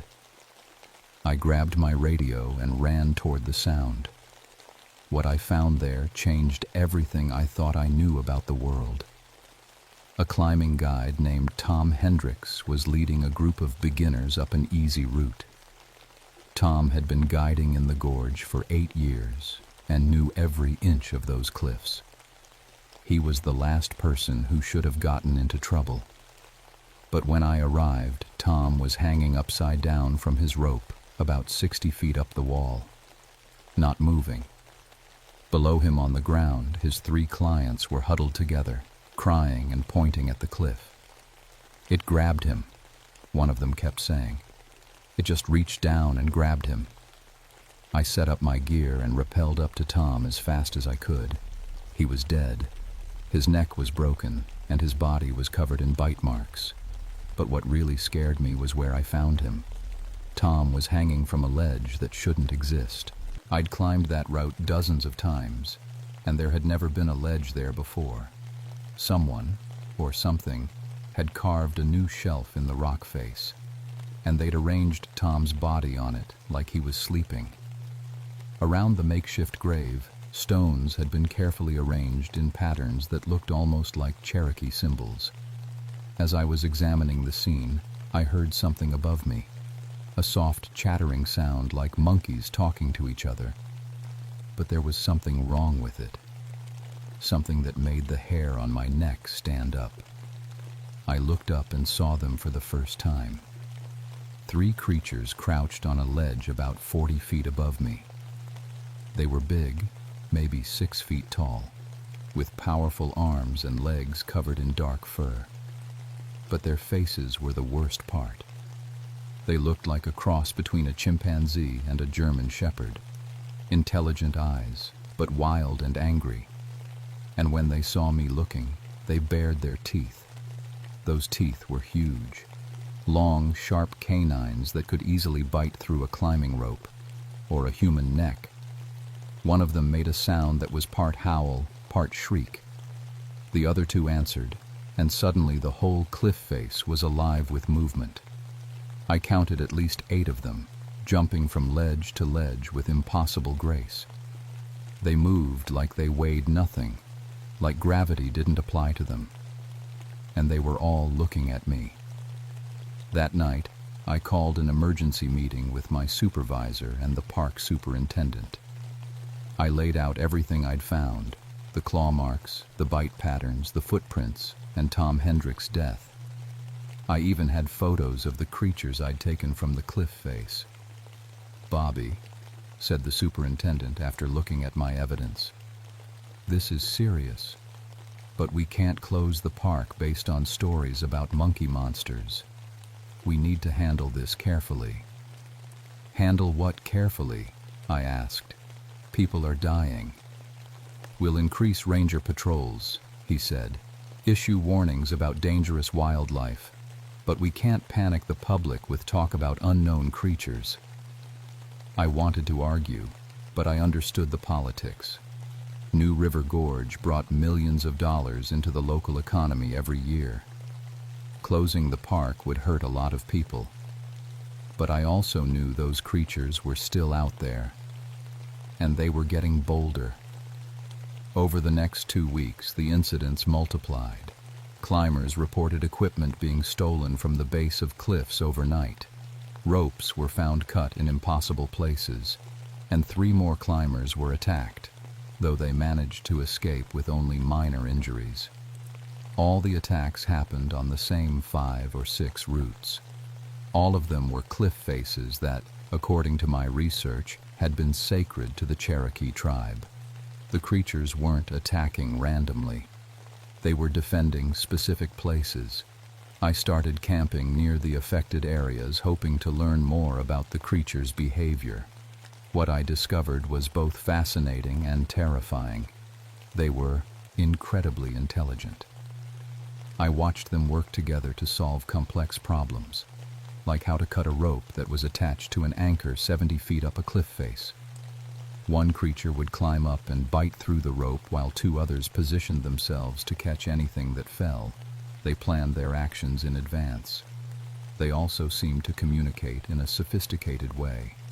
I recorded hours of their vocalizations and had them analyzed by a professor at West Virginia University who studied animal behavior.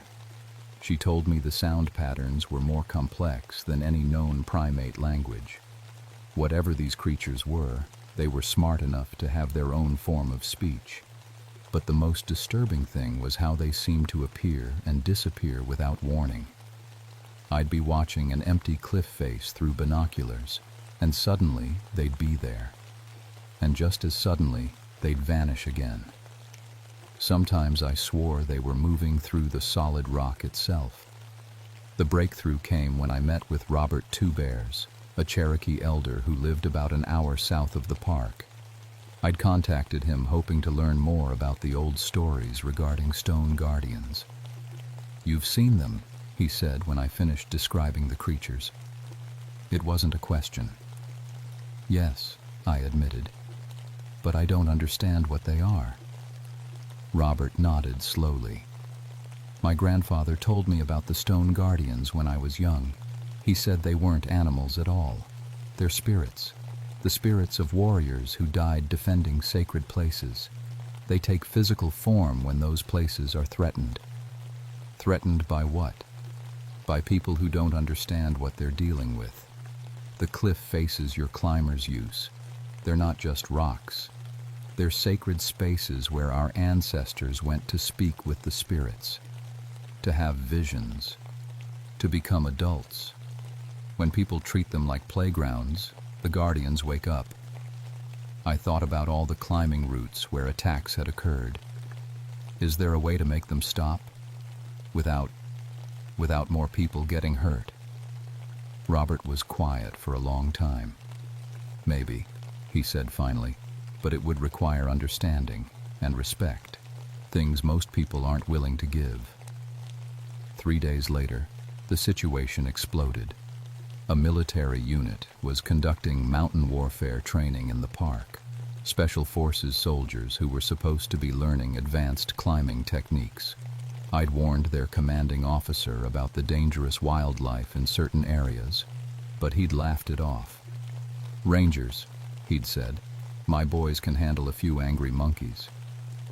I found the first body at dawn. Sergeant Williams, a 20-year veteran with multiple tours in hostile environments. He was discovered inside a cave formation 300 feet up a sheer cliff face. There was no climbing equipment anywhere near him. No ropes, no anchors, no way he could have gotten there by himself. The cave itself shouldn't have existed. I'd climbed past that spot dozens of times, and there had never been an opening in the rock before. It was like the cliff face had opened up just long enough to trap the sergeant inside, then closed again.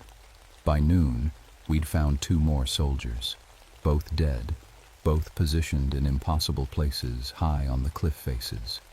And around each body, stones had been arranged in complex patterns that looked increasingly like Cherokee symbols. The creatures were sending a message, but I was the only one who understood what it meant. That afternoon, the park superintendent made the decision I'd been dreading. He called in a wildlife control team with tranquilizer guns and orders to capture or kill whatever was responsible for the deaths. I tried to stop them. I explained about the sacred sites and the Cherokee legends, but nobody wanted to hear about spiritual guardians when soldiers were dying. The wildlife team set up their equipment at the base of Diamond Point just before sunset. They had motion sensors, night vision cameras, and enough firepower to take down a grizzly bear. I watched from a distance, my stomach sick with worry. The creatures came at midnight. They moved like shadows, flowing down the cliff face without sound. The motion sensors never triggered. The cameras caught nothing but brief blurs of darkness. And when the shooting started, the tranquilizer darts passed right through them like they weren't entirely solid. 3 members of the wildlife team were killed in less than 5 minutes.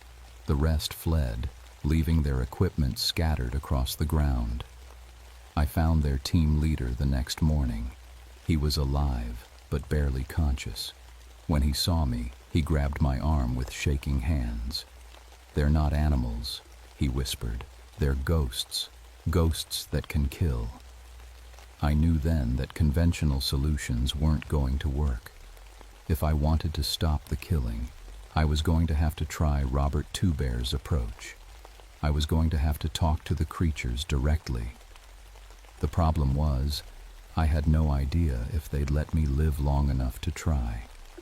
I spent 3 days preparing for what I knew might be my last climb. Robert Two Bears had explained the Cherokee Vision Quest tradition to me, how young warriors would climb to sacred ledges and fast until the spirits spoke to them. If I wanted to communicate with the guardians, I had to approach them the right way.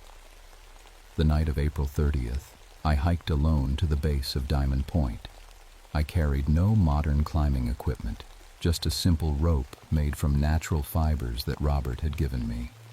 No metal hardware, no synthetic gear. According to Cherokee tradition, metal objects could interfere with spiritual communication. The creatures knew I was coming. I could feel them watching me as I began to climb. But for the first time, they didn't attack. They let me ascend the cliff face in silence, following the ancient route that Robert had described to me. Climbing without modern gear was terrifying. Every handhold had to be perfect. Every foot placement was a matter of life and death. But as I climbed higher, something strange began to happen. The rock face seemed to help me. Handholds appeared where none had been before. Footholds materialized just when I needed them most. 200 feet up the wall, I reached the sacred ledge. It was larger than I'd expected, a natural shelf about 20 feet wide and 10 feet deep. Ancient symbols had been carved into the back wall, weathered by centuries but still visible in the moonlight. I wasn't alone on the ledge. The alpha male sat in the center of the space, waiting for me.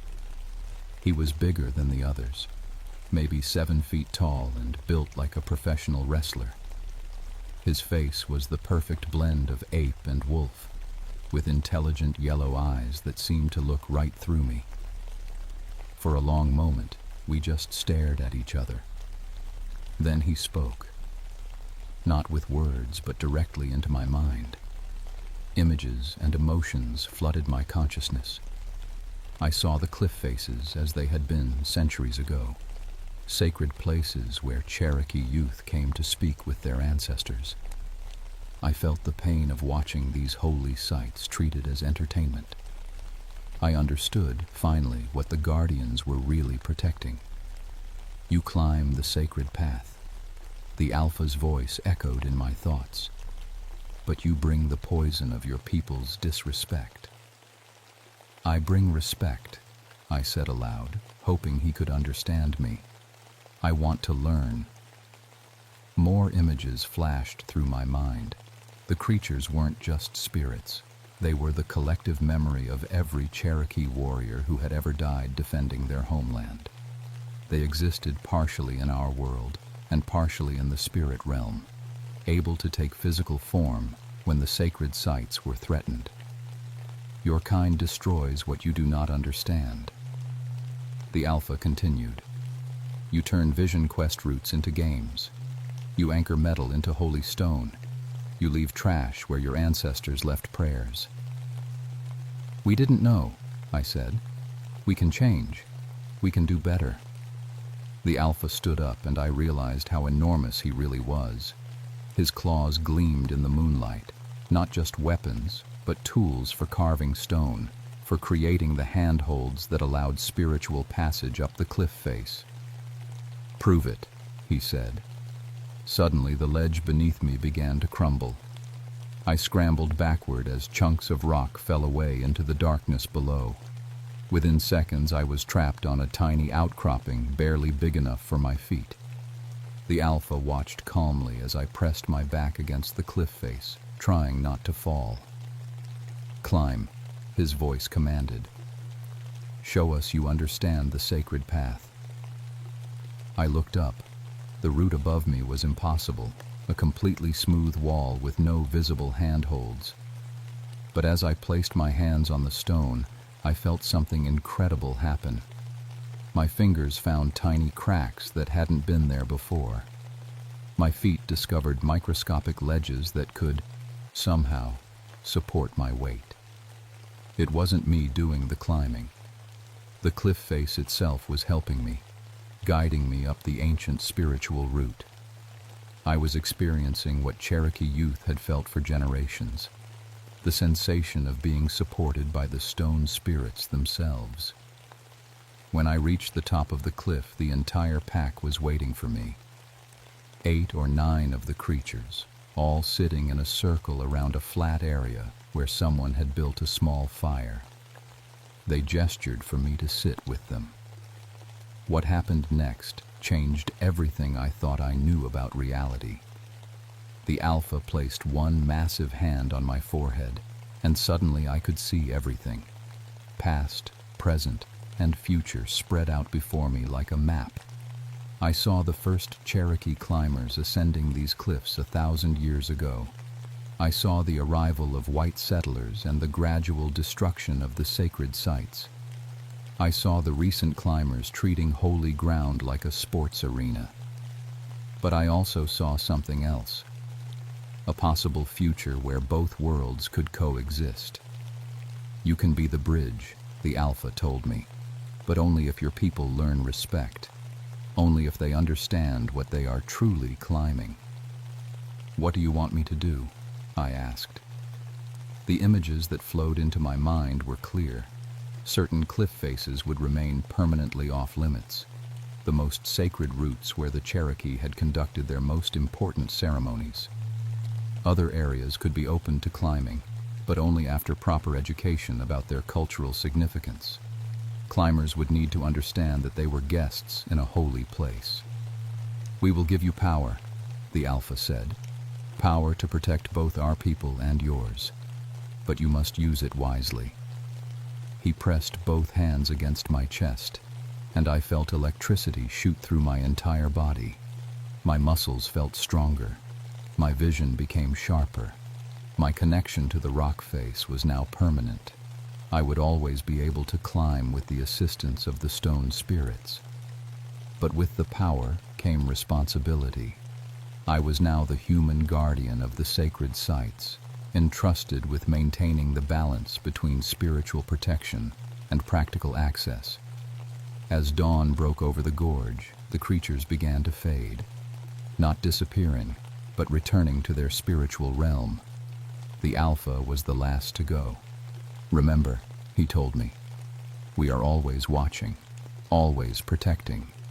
Respect the sacred places, and we will respect your people." When I rappelled down from the cliff that morning, I was no longer the same person who had climbed up the night before. I had become something new, part ranger, part spiritual guardian, part bridge between two worlds. That was 37 years ago, and I'm still serving as the guardian of New River Gorge. The official title on my business card says, Cultural Liaison and Climbing Safety Coordinator. But that doesn't really capture what I do. The compromise we worked out has held. Certain cliff faces remain permanently closed to climbing, marked with signs explaining their cultural significance to the Cherokee people. Other routes are open, but climbers must complete a cultural education course before receiving permits. We teach them about the history of the area, the proper way to approach sacred spaces, and the importance of leaving no trace. The deaths stopped after that night in 1988. The creatures still watch the cliffs, but they no longer attack respectful visitors. Sometimes experienced climbers report feeling like the rock face is helping them, providing unexpected handholds or warning them away from dangerous routes. They don't usually mention it in their trip reports, but word gets around in the climbing community. I still have the abilities the Alpha gave me. My rescue record is legendary throughout Appalachian climbing areas. I can climb routes that should be impossible for someone my age, and I always seem to know exactly where to find climbers in trouble. Park Service headquarters assumes I'm just exceptionally experienced, and I've never corrected them. Every few months, I meet with Robert Two Bears to discuss how things are going. He's gotten old, we both have, but his wisdom remains sharp. He tells me the Cherokee community appreciates what we've accomplished here. Young Native Americans sometimes come to climb the permitted routes, reconnecting with ancestral traditions while learning modern safety techniques. The arrangement isn't perfect. Some climbing organizations still complain about the restricted access. A few climbers ignore the permits and try to climb the sacred routes anyway. When that happens, they usually find their equipment mysteriously damaged or their routes blocked by sudden rockfall. The Guardians are still protective, but they're more patient now. They give people chances to learn and change. I've trained 3 other rangers in the cultural protocols, and I'm working on establishing a formal partnership with the Cherokee Nation to ensure this knowledge continues after I retire. The spirits seem to approve. They've appeared to my trainees during their training climbs, marking them with the same protective abilities I carry. New River Gorge has become a model for other parks dealing with conflicts between recreational access and indigenous sacred sites. Park services from around the country send representatives to study our compromise system. We've proven that ancient traditions and modern recreation can coexist when people are willing to listen and learn. But late at night, when I'm walking the trails alone, I still sometimes hear that familiar chattering echoing off the cliff faces. The Guardians are still there, still watching, still protecting. They're just waiting to see what kind of people tomorrow's climbers will choose to be. The Cherokee have a saying: we do not inherit the land from our ancestors. We borrow it from our children. The devil monkeys of New River Gorge taught me that lesson in a way I'll never forget. Some places are too sacred to treat like playgrounds. Some spirits are too important to ignore. And sometimes, if you're very lucky, you can find a way to honor both.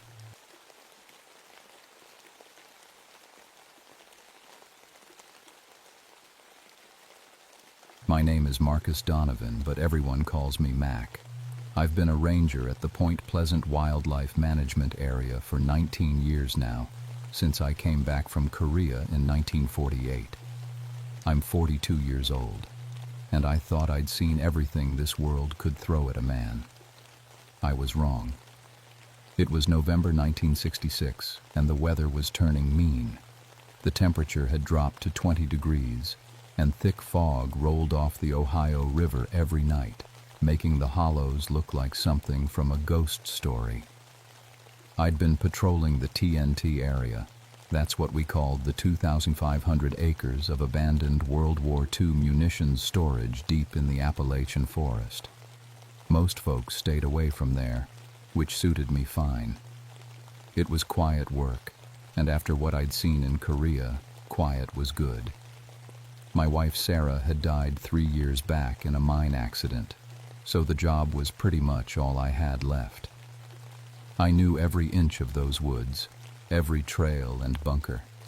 The old Cherokee used to call this place Cornstalk's Curse, named after their chief who got executed here way back. Local folks had stories about a harbinger bird that showed up before bad things happened, but I never believed in that mountain superstition. I figured it was just talk from people who didn't understand how wildlife really worked. The bunkers were left over from the war, big concrete things scattered through the trees where they used to store explosives and chemicals. Most were sealed up now, but some had broken open over the years.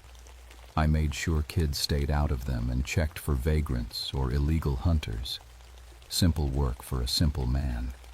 That Tuesday night in November, everything changed.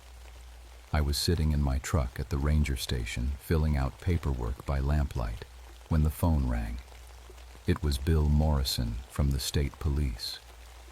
"Mac, I got 3 separate calls tonight about some kind of giant bird scaring couples up at the Lovers' Lanes," he said. "All 3 say the same thing. Something with a 10-foot wingspan and red eyes like headlights. You seen anything like that? I laughed. Bill, biggest bird we got around here is maybe a great horned owl. They can look pretty scary in headlights, especially if folks are already spooked. Maybe so, but one of the couples swears this thing followed their car for 2 miles, keeping pace at 60 miles an hour. That sound like owl behavior to you? It didn't, but I wasn't about to start believing in monster birds. I'll take a look around tomorrow, see if maybe we got an injured bird acting strange. Could be rabies making it aggressive. Appreciate it, Mac. Just be careful out there, all right? I hung up thinking Bill was getting soft in his old age. 23 years as a cop, and he was worried about a bird story from some teenagers. But something about those calls nagged at me. 3 separate reports all describing the same thing. In my experience, when people started agreeing on details like that, there was usually something real behind it, even if they didn't understand what they were seeing. The next morning, I loaded my truck with the usual gear: flashlight, radio, first aid kit, and my service pistol. I'd also brought my camera, thinking maybe I could get a picture of whatever bird was causing the fuss. Probably just a great horned owl that had lost its fear of humans. I drove out to the TNT area as the sun was coming up, fog still thick in the valleys. The road was muddy from the recent rain, and I had to use 4-wheel drive to get through some of the deeper ruts. As I got deeper into the forest, I noticed something odd. It was too quiet. Now, I'd been walking these woods for nearly 20 years, and I knew every sound they made. There should have been squirrels chattering, birds calling, the rustle of small animals moving through the underbrush. Instead, there was nothing but the sound of my engine and the fog dripping off the trees.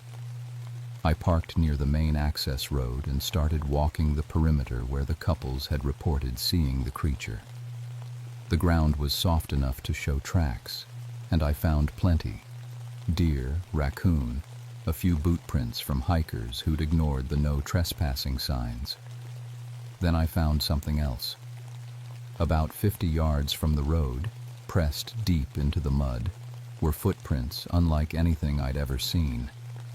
They were roughly the shape of bird tracks, but massive, 6 inches across and almost as long. The strangest part was they looked almost human in some ways, like they had thumbs. And the claw marks. I'd never seen claws that big outside of a museum. Whatever made these tracks was walking on 2 feet, not landing like a bird. The spacing between the prints suggested something tall, maybe 7 feet or more, and heavy. Each print was pressed nearly 2 inches into the soft ground. I knelt down and took pictures, measuring the tracks with my pocket ruler. As I was working, a chill ran down my neck that had nothing to do with the cold air. Something was watching me.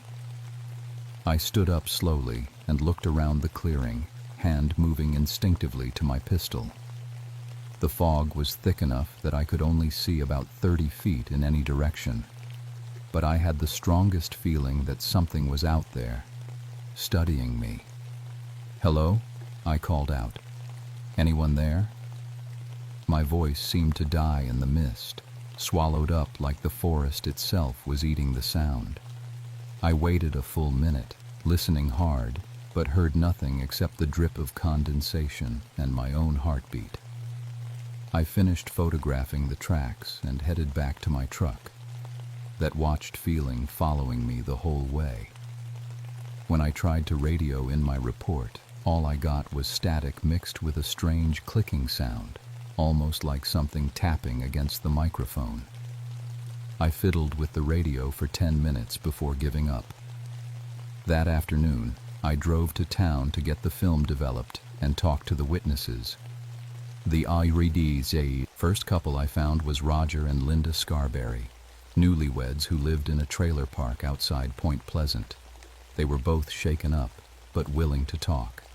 "It was huge, Mr. Donovan," Linda said, her hands trembling as she poured coffee. "Bigger than any bird has a right to be.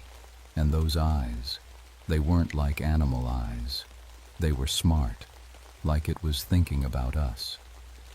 Roger nodded. "When we first saw it, we thought maybe it was a crane or something standing in the road. But then it spread its wings, and they must have been 10 feet across. Easy, maybe more. When we drove toward it, the thing just took off. But instead of flying away, it followed us."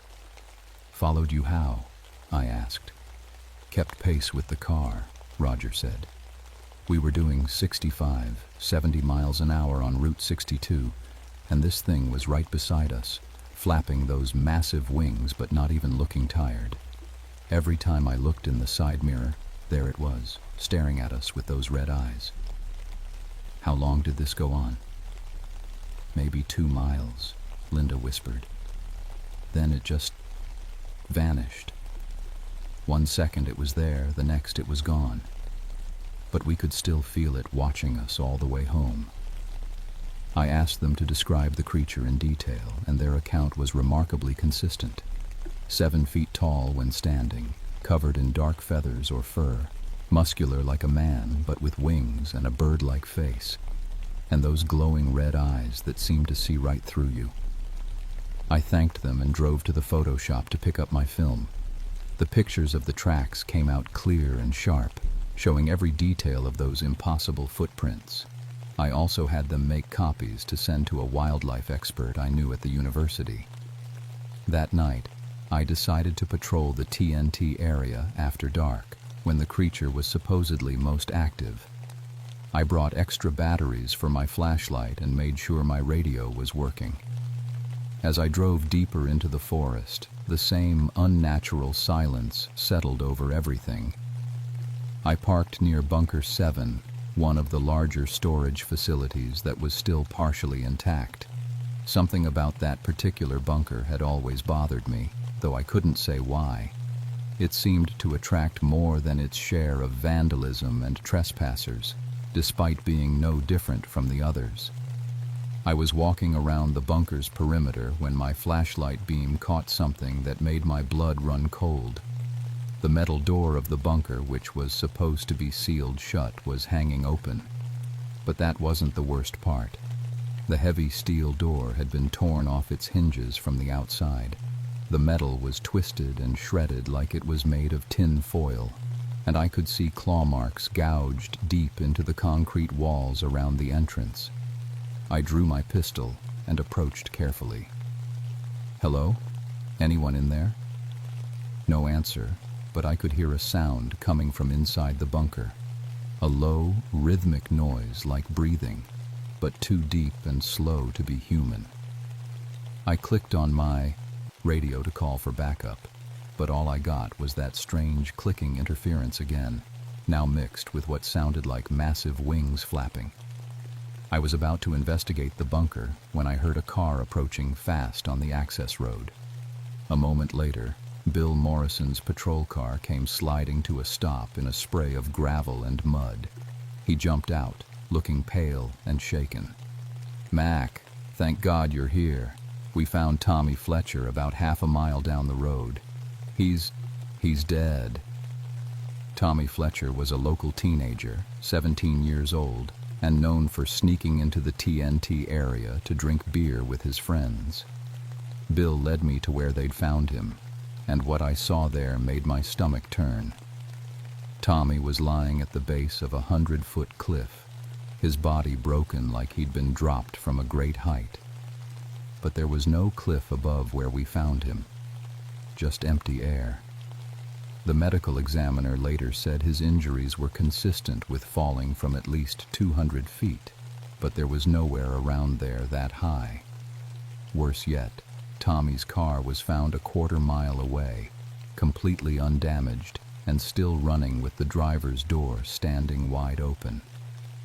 Whatever had taken him had snatched him right out of his car and carried him off. "The strange thing is," Bill said as we stood over Tommy's body, "there are no footprints around him except ours. It's like he just fell out of the sky."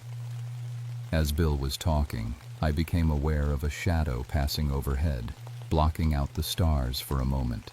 Both of us looked up at the same time, but saw nothing except empty darkness. "Did you see that?" Bill asked. "See what?" "Something just flew over us. Something big." I was about to answer when a sound echoed through the forest that made every hair on my body stand up. A shriek that was part bird call and part human scream, coming from somewhere high above the trees.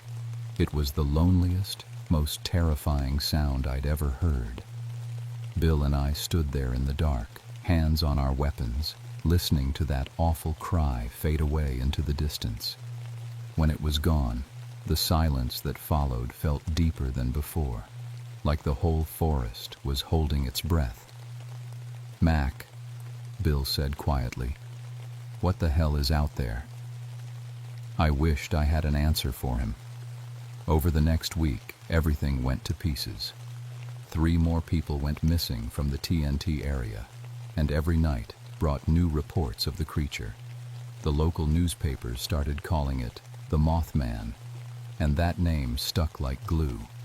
Jake Morrison, my hunting partner and the closest thing I had to a friend, volunteered to help with the search patrols. Jake was a good man, steady and reliable, with 2 kids and a wife who made the best apple pie in 3 counties. If anyone could help me figure out what was happening, it was him. We were checking the northern section of the TNT area on a Thursday night when Jake's truck was found empty on a back road, the driver's door torn clean off its hinges. Just like with Tommy Fletcher, there were no footprints, no signs of a struggle, nothing to explain where Jake had gone. We searched for 3 days with dogs and volunteers from all over the county. The search dogs would track Jake's scent to a certain point near Bunker Nerve 7, then refuse to go any further. They'd whine and pull backward on their leashes, hair standing up along their backs like they were terrified of something. On the 3rd day, we found him. Jake was inside Bunker number 7, curled up in a corner like a child, alive but not really there. His eyes were open, but he didn't recognize any of us. He just sat there, rocking back and forth, whispering the same words over and over. The eyes, the red eyes. The doctors at the hospital couldn't find anything physically wrong with him, but Jake's mind was completely gone. Whatever he'd seen in that bunker had broken something inside him that couldn't be fixed. His wife had to put him in a special home where they take care of people who can't take care of themselves anymore. That's when I knew for certain that this wasn't just some aggressive wildlife. This was something else entirely, something that could reach into a man's mind and tear it apart. Sergeant Bill Davis from the state police came down to help with the investigation. He was a practical man, ex-military like me, and he brought professional equipment, infrared cameras, sound recording devices, things I'd never seen before. If anyone could approach this scientifically, it was Davis. "I've seen a lot of strange things in 20 years of police work," he told me as we set up surveillance near Bunker number 7. "But this one's got me stumped. Whatever's happening here, it's not following any normal patterns." We'd been monitoring the bunker for 2 nights when all our equipment started malfunctioning at once. Cameras went dead, radios filled with static. Even our truck engines started sputtering like they were running out of gas. The infrared equipment showed a massive heat signature moving around the bunker, but when we looked with our eyes, there was nothing there. That's when we heard it. The same terrible shriek I'd heard the night Tommy Fletcher died, but much closer this time. It seemed to come from right above our heads, and when I looked up I saw something that made my blood freeze. A shape was blocking out the stars, huge and dark, with wings spread wide against the night sky. As I watched, two red lights appeared where its eyes should be, glowing like hot coals in the darkness. "Jesus Christ," Davis whispered. "What is that thing?" The creature circled overhead for what felt like hours, but was probably only minutes, and during that time, I felt something pressing against the inside of my skull like invisible fingers trying to get in. Images flashed through my mind, pictures of disasters and death, bridges falling, buildings collapsing, people screaming. It was like watching a movie of terrible things that hadn't happened yet. Then suddenly, the creature was gone, and the night was quiet again. Our equipment came back online like nothing had happened, but both Davis and I were shaking like leaves. "Did you see those images?" Davis asked. "Those visions?" I nodded, not trusting my voice. We'd both seen the same thing, a vision of the Silver Bridge spanning the Ohio River, packed with rush-hour traffic, suddenly collapsing and sending dozens of cars into the icy water below. "That's impossible," Davis said. "The Silver Bridge has been there for 40 years. It's solid as a rock." But even as he said it, I could see the doubt in his eyes. We'd both felt the truth of that vision, the terrible certainty that what we'd seen was going to happen. Dr. Robert Smith arrived from West Virginia University the next day. He was an ornithologist, a bird expert, and he brought even more sophisticated equipment than Davis had. Dr. Smith was a small, nervous man who wore thick glasses and talked in big words, but he knew his business. "I've studied every species of bird in North America," he told us as he set up his sound recording equipment. "Whatever you're dealing with here, it's not in any textbook." Dr. Smith's equipment was designed to detect sounds that human ears couldn't hear, frequencies below and above our normal range. Almost immediately, his machine started picking up something strange coming from bunker number 7, a deep, subsonic pulse that registered on his instruments but that we couldn't hear. "This is fascinating," Dr. Smith said, studying his readouts. "This frequency is known to cause fear responses in mammals. It's how large predators sometimes paralyze their prey. But I've never seen anything this powerful." As he spoke, his face went pale, and he pointed at one of his gauges. "The signal's getting stronger. Whatever's making this sound, it's getting closer." That's when the bunker door, which had been sealed shut since we'd found Jake, slowly began to creak open. Dr. Smith grabbed his equipment and started backing toward our trucks, but his foot caught on a root and he went down hard. His infrared camera scattered across the ground, and as he reached for it, something came out of the bunker. It moved too fast for me to get a clear look, just a dark shape flowing like water across the ground. Dr. Smith screamed once, a high, terrified sound, and then he was gone, pulled into the darkness of the bunker so quickly it was like he'd never been there at all. Davis and I ran to the bunker entrance, flashlights in hand, but we couldn't see anything inside except blackness that seemed deeper than it should be. We called Dr. Smith's name, but our voices echoed strangely, like we were shouting into a cave that went on forever. We found his body the next morning in the tunnel system beneath the bunker, positioned like he was sleeping peacefully with his arms spread wide. The coroner said his heart had stopped from extreme fear, but there wasn't a mark on him. That night, as I sat in my cabin trying to make sense of everything that had happened, I realized the truth. This wasn't just some animal protecting its territory. This was something ancient and intelligent, something that fed on human fear and death. And for reasons I didn't understand, it had chosen Point Pleasant as its hunting ground. The worst part was those visions it had shown me. I couldn't get the image of that bridge collapse out of my head.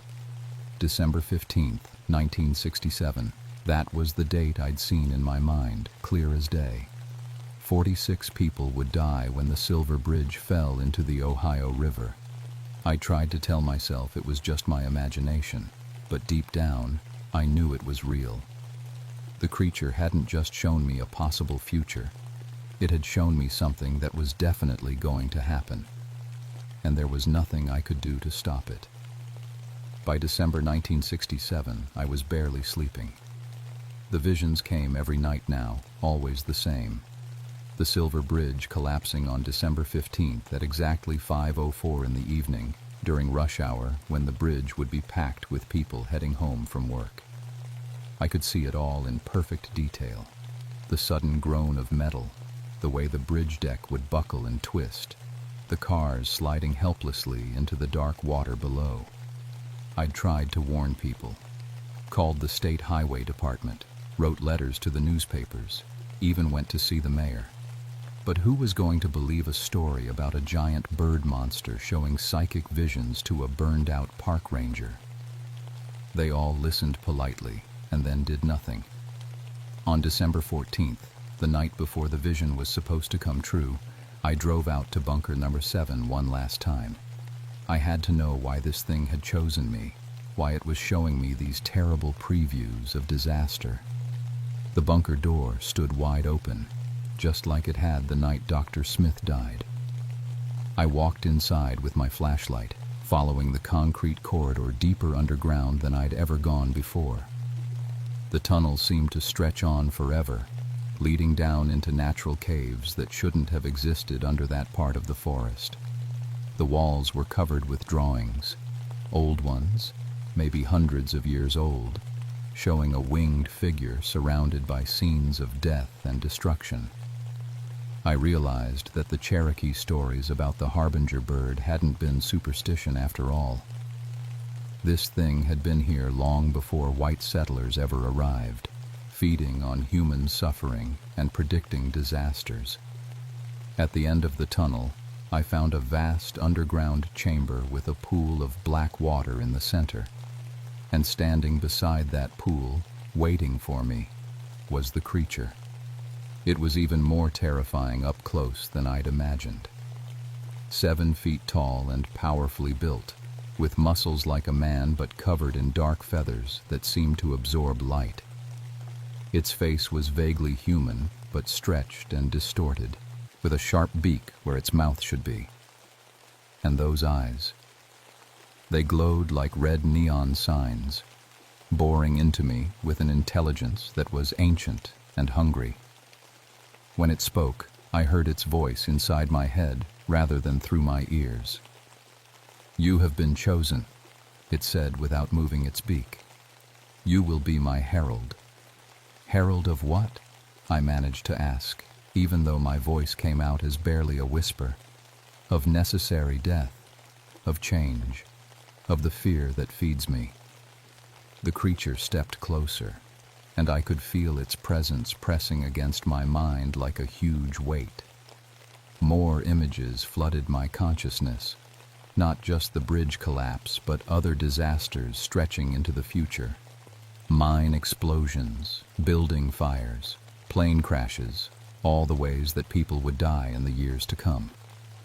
"I do not cause these events," the voice continued. "I merely announce them. I feed on the psychic energy released when many die at once. It is my nature." "Why me?" I asked. "Why show me these things if I can't stop them?" "Because someone must witness. Someone must carry the warning, even when the warning goes unheeded.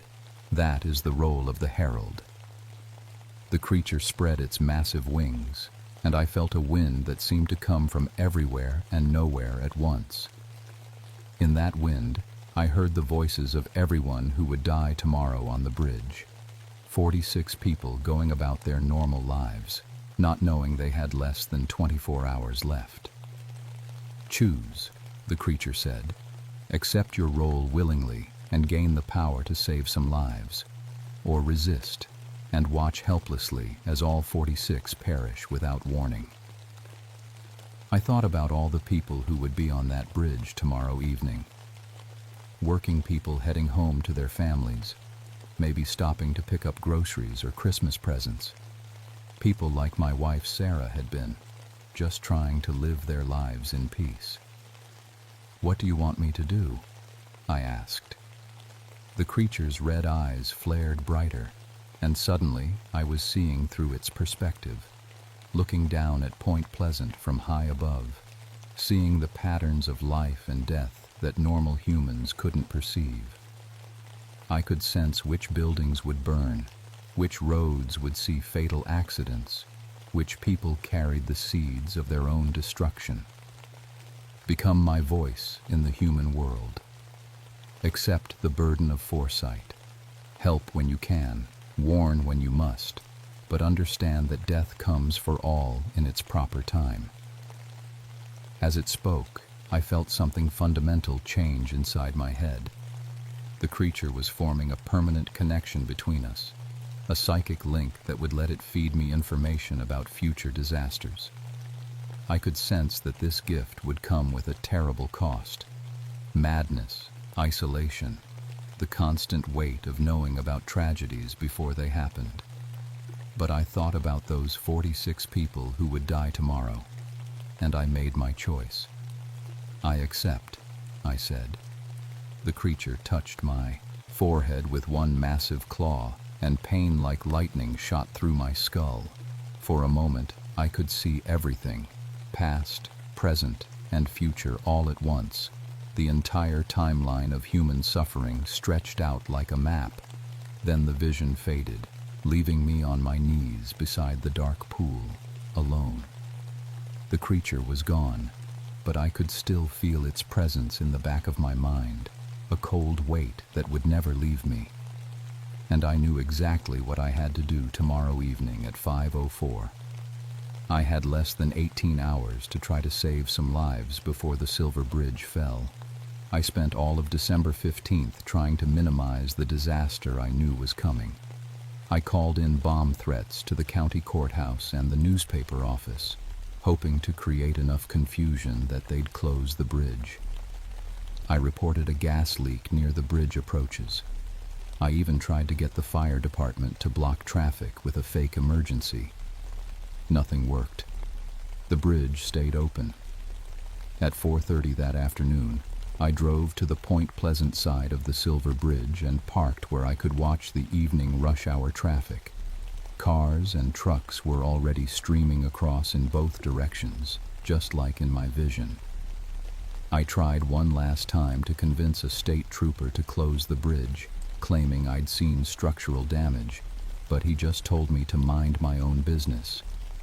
At exactly 5:04 p.m., I felt the creature's presence surge in my mind, and I knew it was feeding on what was about to happen. The Silver Bridge let out a long, groaning sound that seemed to come from deep inside the metal itself. Then, just like in my vision, the suspension cables snapped with sounds like gunshots. The bridge deck twisted and buckled, and I watched helplessly as 46 cars and trucks plunged into the icy Ohio River. The sound of metal screaming and people crying out would stay with me for the rest of my life. I was one of the first responders on the scene, and I managed to pull 3 people out of the water before hypothermia could kill them. 3 lives out of 46. Not much, but it was something. In the weeks that followed, I learned the names of everyone who died that day, and I still remember them all. The official investigation blamed the collapse on a faulty steel eye-bar in the suspension system, but I knew the real truth. The creature had fed on all that death and suffering, growing stronger from the psychic energy released when so many lives ended at once. After the bridge collapse, I retired from the ranger service. Couldn't handle being around people anymore, knowing the things I now knew about when and how they might die. I built a small cabin deep in the woods and became what folks call a hermit. But the visions never stopped. Every few months I'd get a flash of some coming disaster, a mine explosion here, a building fire there, always with enough detail that I could try to warn someone. Most of the time, people didn't listen. Sometimes they did, and a few lives got saved. The creature moved on from Point Pleasant after the bridge collapse, but others have taken its place over the years. There's always been something unnatural in these mountains, something that feeds on human fear and death. The Cherokee knew it, and now I know it too. Sometimes late at night, I still feel those red eyes watching me from the darkness. The creature keeps its promises. I can sense disasters before they happen, but the knowledge is slowly driving me insane. That's the price of being a herald for something that doesn't understand human concepts like mercy or kindness. The Mothman sightings continue throughout Appalachia, always appearing before major tragedies. Other people have seen it. Miners before cave-ins, residents before chemical plant explosions, travelers before deadly storms. It's still out there, still feeding, still choosing heralds to carry its warnings. And sometimes when the visions get particularly bad, I think about that choice the creature gave me in the underground chamber. I could have said no, could have let all 46 people die without any warning at all. But then I remember those 3 lives I managed to save, and I know I made the right decision. Even if it cost me my sanity, even if it means I'll spend the rest of my life knowing exactly how the world is going to end, one disaster at a time. My name is Marcus Donovan, and I've seen the future. Trust me when I tell you, you don't want to know what's coming.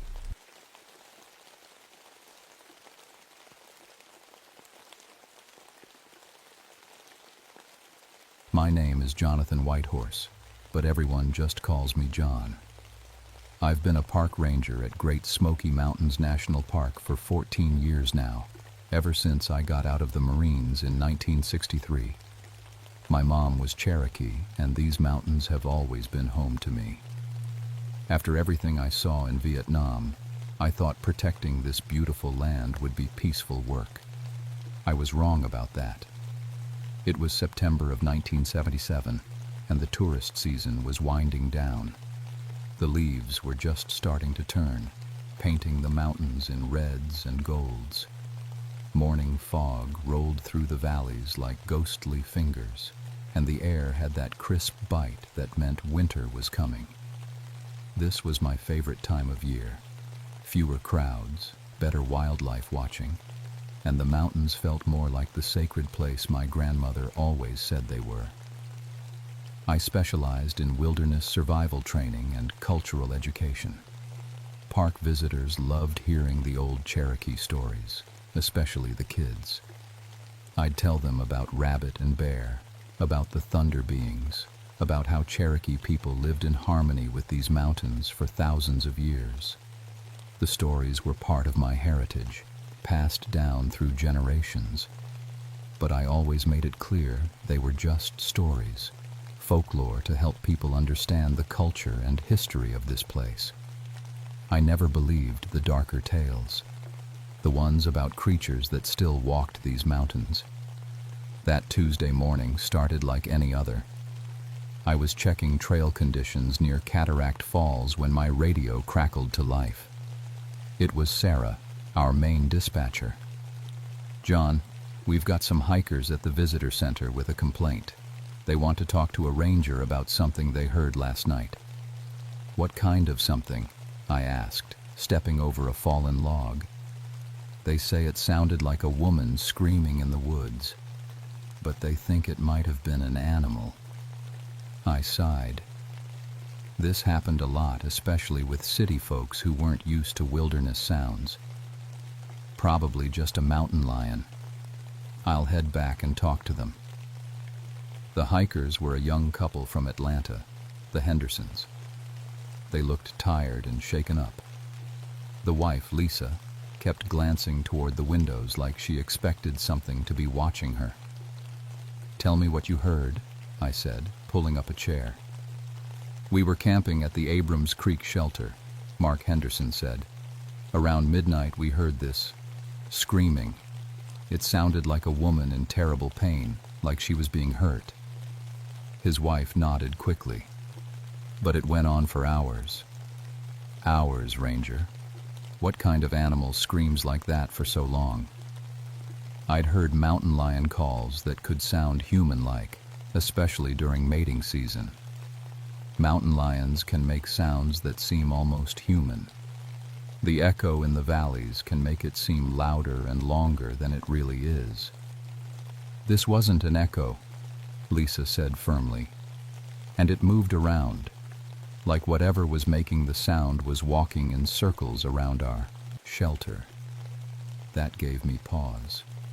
Mountain lions were territorial, but they didn't usually circle human campsites for hours. Still, I'd seen stranger animal behavior. Did you see anything? Any tracks this morning? We left pretty early, Mark admitted. We were too scared to look around much. I took down their contact information and promised to investigate. It was probably nothing, but part of my job was making sure hikers felt safe in the park. After they left, I sat in my office thinking about what my grandmother used to tell me.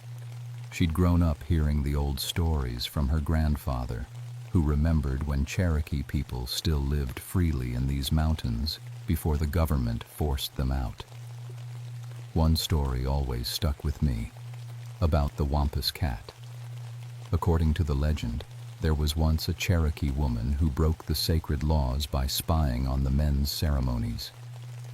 As punishment, the medicine men cursed her to become half woman, half cat, forever wandering the mountains as a guardian of the old sacred places. But that was just a story, a way to teach lessons about respect and tradition.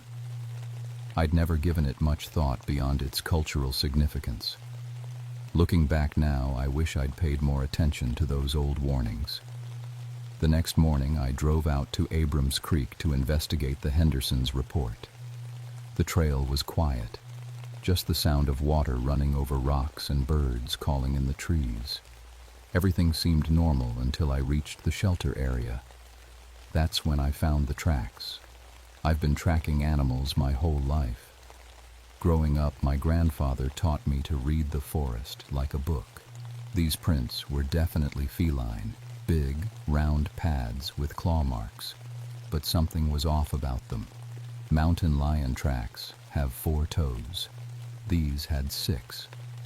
I knelt down and measured them with my pocket ruler. Nearly 6 inches across, which was huge even for a mountain lion. The claw marks were deep, like whatever made them had razor-sharp talons, and they formed a perfect circle around the shelter, just like the Hendersons had described.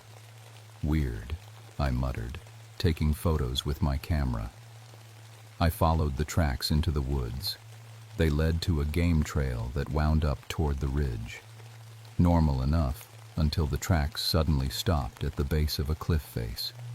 I looked up at the sheer rock wall, maybe 200 feet high. No way any normal animal could climb that. But there were claw marks in the rock, deep gouges that went straight up. My radio squawked. "John, you there?" It was Bill Mackenzie, a local farmer whose land bordered the park. I'd known Bill for years. Solid, practical man who didn't spook easily. "Yeah, Bill, what's up?" "I need you to come take a look at something. Lost one of my prize cattle last night, and, well, you better see for yourself." Bill's farm was about 10 miles from where I stood. "I'll be there in 20 minutes. The dead cow was in Bill's north pasture, close to the park boundary. One look told me this wasn't a normal predator kill. "Found her this morning," Bill said, his face grim. "Been raising cattle for 30 years, and I never seen anything like this."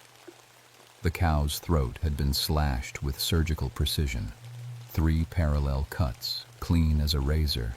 But the strange part was that the body hadn't been eaten. Most of the blood was gone, but the meat was untouched. "What do you think did this?"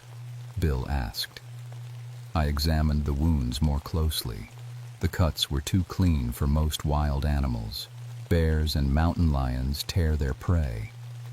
This looked almost deliberate. I don't know, I admitted. Any tracks around? That's the other thing. Bill led me around the body. Look at this. More six-toed prints, bigger than the ones at the shelter. And they didn't approach the cow from ground level. They dropped down from above like whatever killed it had jumped from the trees. You ever hear of anything like this, John? I thought about the Cherokee stories, but shook my head. Probably a rogue mountain lion, maybe diseased or injured, changing its hunting patterns. But even as I said it, I didn't believe it. That evening I was filling out incident reports when my phone rang. It was Tom Phillips, one of our seasonal rangers. John, I'm up at Cades Cove with a group of campers. They're reporting weird sounds, like someone crying. You know anything about this? What kind of crying? Like a woman sobbing, started about an hour ago. It's really spooking the kids. Cades Cove was 15 miles from Abrams Creek. If the same animal was responsible, it was covering a lot of ground. I'll be right there. By the time I reached Cades Cove, it was nearly dark. The camping area was buzzing with nervous activity. Parents were bringing children into their tents early, and I could see people looking toward the tree line with worried expressions. Tom met me at the parking area. It stopped about 10 minutes ago, but everyone's still on edge. Anyone see anything? That's just it. Mrs. Patterson from the RV over there says she saw something moving in the woods. Upright, like a person, but wrong somehow. I interviewed Mrs. Patterson, a grandmother from Kentucky who was camping with her family. It was tall as a person, she said, but it moved like an animal, smooth and quiet, and the eyes, they glowed yellow in the dark. Could have been a bear standing up, I suggested. They do that sometimes. She shook her head firmly. I know what bears look like, young man. This was no bear. I spent the next hour checking the woods around the campground. I found broken branches and disturbed undergrowth, but no clear tracks in the rocky soil. As I was heading back to my truck, I heard it. The crying started low and distant, like someone lost in the woods. But there was something wrong with the sound. Too wild, too mournful. It made the hair on my arms stand up. The crying grew louder, closer. Other campers heard it too. I could see tent lights flicking on all around the cove. Then, just as suddenly as it started, the sound changed. The crying became a scream. Not human, but not quite animal either.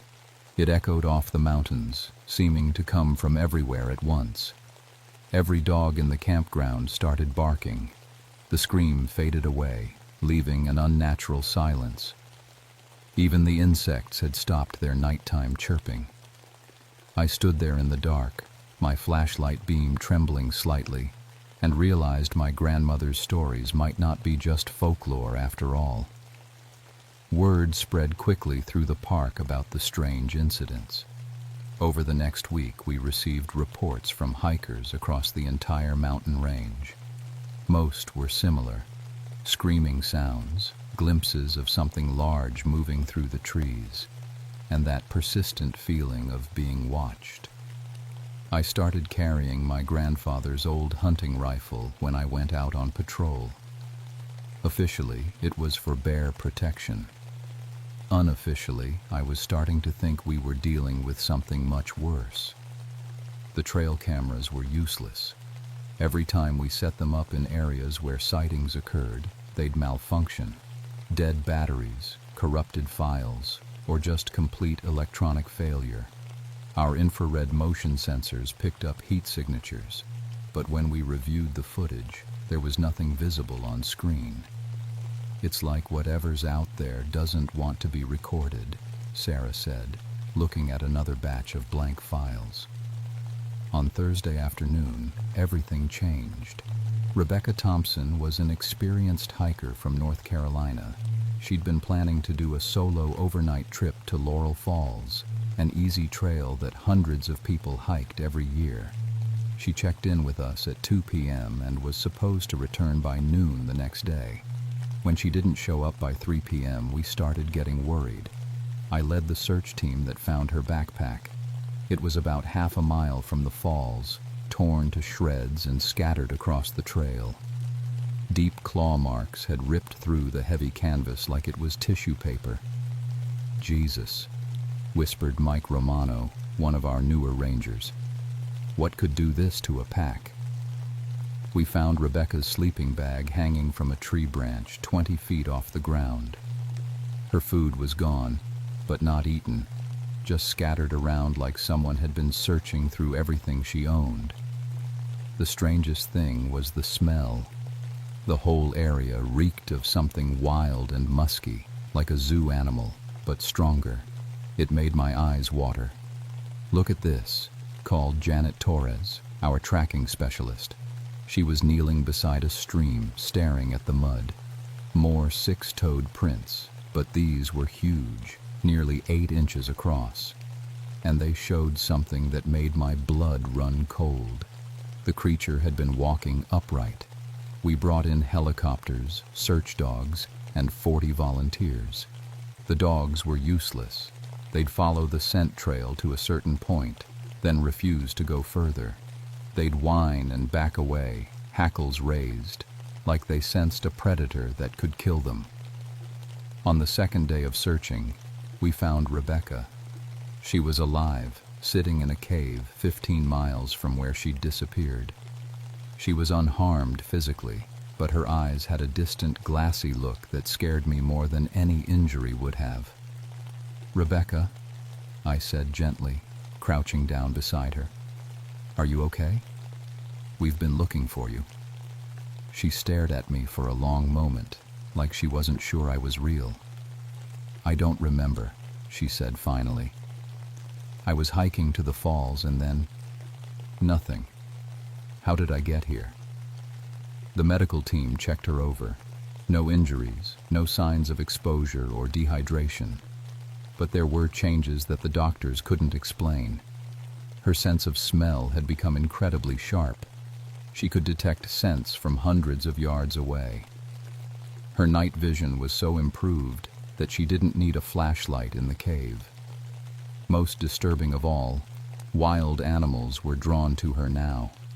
Squirrels, birds, even deer would approach her without fear, like she was one of them. "It marked her," said Joseph Swimmer, an elder from the Cherokee Nation who'd come to help with the search. He was my grandmother's cousin, and one of the few people left who knew the old stories in their original form. "Marked her how?" I asked. "The Wampus cat.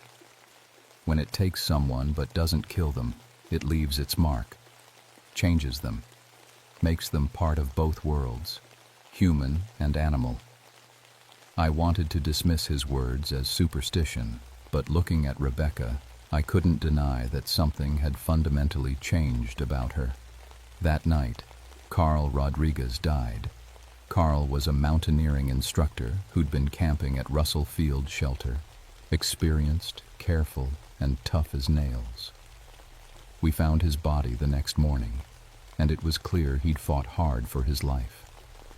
The wounds were similar to what I'd seen on Bill's cattle, precise surgical cuts that had drained most of his blood. But Carl's defensive wounds told a story of desperate struggle. He'd managed to cut whatever attacked him. We found dark, sticky blood on his knife that didn't match his own. "Look at the position of the body," Mike pointed out. Carl had been arranged carefully after death. His arms were crossed over his chest, his head pointing toward the east. Stones had been placed around him in a pattern I recognized from my grandmother's descriptions of Cherokee burial rituals. "It's showing respect," I realized.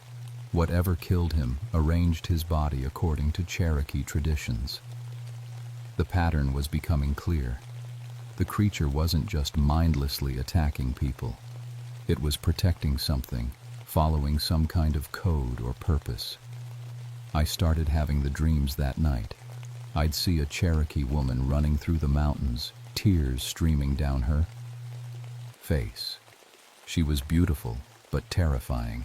Her hands had become claws, her teeth were sharp fangs, and her eyes glowed with an unnatural light. In the dreams, she was calling my name. "John Whitehorse," she'd say in a voice like wind through the trees. "You understand. You know why I walk between worlds." I'd wake up with scratches on my arms that hadn't been there when I went to sleep. The attacks escalated over the next few days.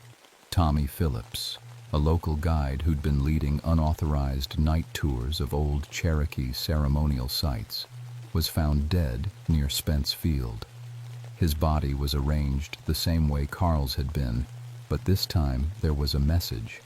Animal bones, deer, rabbit, bird, had been carefully arranged to spell out Cherokee words. I called Joseph Swimmer to translate. "Sacred ground violated," he read. "Balance must be restored." "What does that mean?" I asked. Joseph's face was grave. "The tourist trails cross through places that were sacred to our people. Ceremonial grounds where our ancestors held their most important rituals. The Wampus Cat is trying to protect them. But people have been hiking these trails for decades. Why is this happening now? Because now they're not just hiking. They're commercializing the sacred places, turning them into entertainment. The guided night tours, the ghost story walks, the people who come here looking for thrills instead of showing respect." I thought about Tommy Phillips and his unauthorized tours. He'd been charging tourists $50 to take them to Cherokee ceremonial sites after dark, spinning ghost stories and encouraging people to take spiritual selfies at sacred locations. "How do we stop it?" I asked. Joseph was quiet for a long time. "You have to talk to her. You're Cherokee. She might listen to you, but it's dangerous. The Wampus Cat doesn't just kill, John. She can drive people insane, mark them like she marked that girl, or worse." "Worse?" "She can make you like her, caught between worlds forever." That night, I made my decision. I was going to face whatever was hunting in these mountains, and I was going to end this before more people died. I just didn't realize how much it would cost me. I went to Spence Field on the night of the Cherokee harvest moon, just like Joseph Swimmer had suggested. If I was going to meet the Wampus Cat, it would be on ground that was sacred to both of us. The fog was thick that night, rolling through the mountains like living smoke. I'd left my rifle at home and carried only my grandfather's eagle feather and a small bundle of tobacco for offerings. If this creature truly was the guardian spirit from Cherokee stories, weapons would only make things worse. The field was empty and silent when I arrived. Even the insects had gone quiet. I walked to the center of the clearing and sat down cross-legged the way my grandmother had taught me for important conversations with the spirit world. "I'm here," I said aloud. "My name is Jonathan Whitehorse. My grandmother was Mary Swimmer of the Cherokee Nation. I want to talk." The fog swirled around me, growing thicker. The temperature dropped until I could see my breath. Then I heard footsteps in the mist, soft, padding steps that circled around me slowly. "I know you can understand me," I continued. "I know you're protecting the sacred places. But innocent people are dying." The footsteps stopped directly behind me. I felt hot breath on my neck and smelled that wild, musky scent that had been at every attack site. "Turn around, John Whitehorse." The voice was like wind through pine needles, definitely female, but with an inhuman quality that made my skin crawl. I turned slowly. She was beautiful and terrible at the same time. Tall as a person, but built like a big cat, with golden fur covering her arms and legs. Her face was human, a Cherokee woman with high cheekbones and dark eyes, but her teeth were fangs, and her hands ended in long, sharp claws. Most unsettling were her eyes. They glowed with an amber light, and when I looked into them, I could see centuries of loneliness and pain. "You know what I am," she said. "You're Iwa," I said, using the Cherokee name from the old stories. "The woman who was cursed for breaking sacred law." She smiled sadly. I was curious. The men had ceremonies that women couldn't attend, and I wanted to know what secrets they kept. So I disguised myself and spied on them. "And the medicine men caught you. They cursed me to walk between the world of humans and the world of animals forever, to guard the sacred places from those who would violate them, as I had violated their trust." The fog around us began to glow with the same amber light as her eyes. "For 200 years, I've kept the sacred grounds safe. But now," her voice turned angry, "now people come here for entertainment. They take pictures and make noise and treat our ancestors' spirits like tourist attractions." "I understand," I said, "but killing innocent people isn't the answer."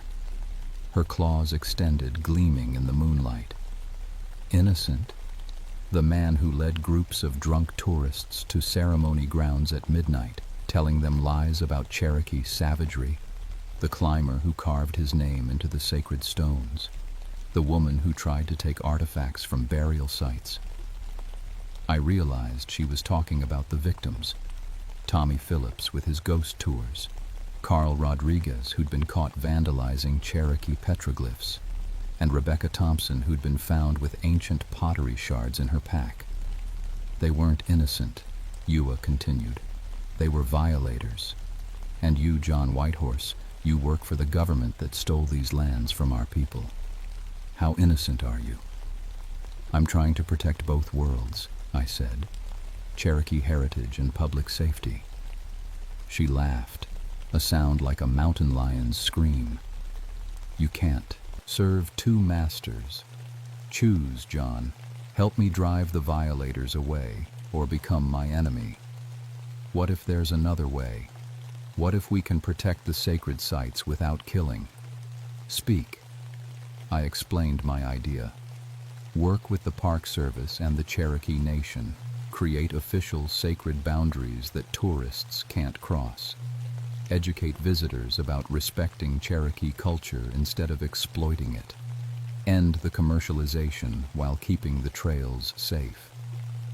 Iwa circled me slowly, her claws leaving deep marks in the earth. "And if your government refuses? If they choose profit over respect? Then I'll choose the Cherokee way. But give me a chance to try." She stopped in front of me, so close I could feel the heat radiating from her body. "You would sacrifice your career, your life among humans, if that's what it takes?" For a long moment, we stared at each other. Then she reached out with one clawed hand and touched my forehead. Pain exploded through my skull. Images flooded my mind: Cherokee villages before the removal, sacred ceremonies in hidden valleys, the Trail of Tears, and decades of watching sacred sites be turned into parking lots and gift shops. But along with the pain came something else: a connection to the land that went deeper than anything I'd ever felt. I could sense every animal in the mountains, hear the whispers of Cherokee ancestors, feel the spiritual energy that flowed through the old ceremony grounds.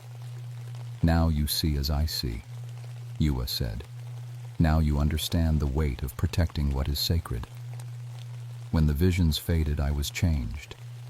I could feel it in every cell of my body. Part of me would always belong to the spirit world now.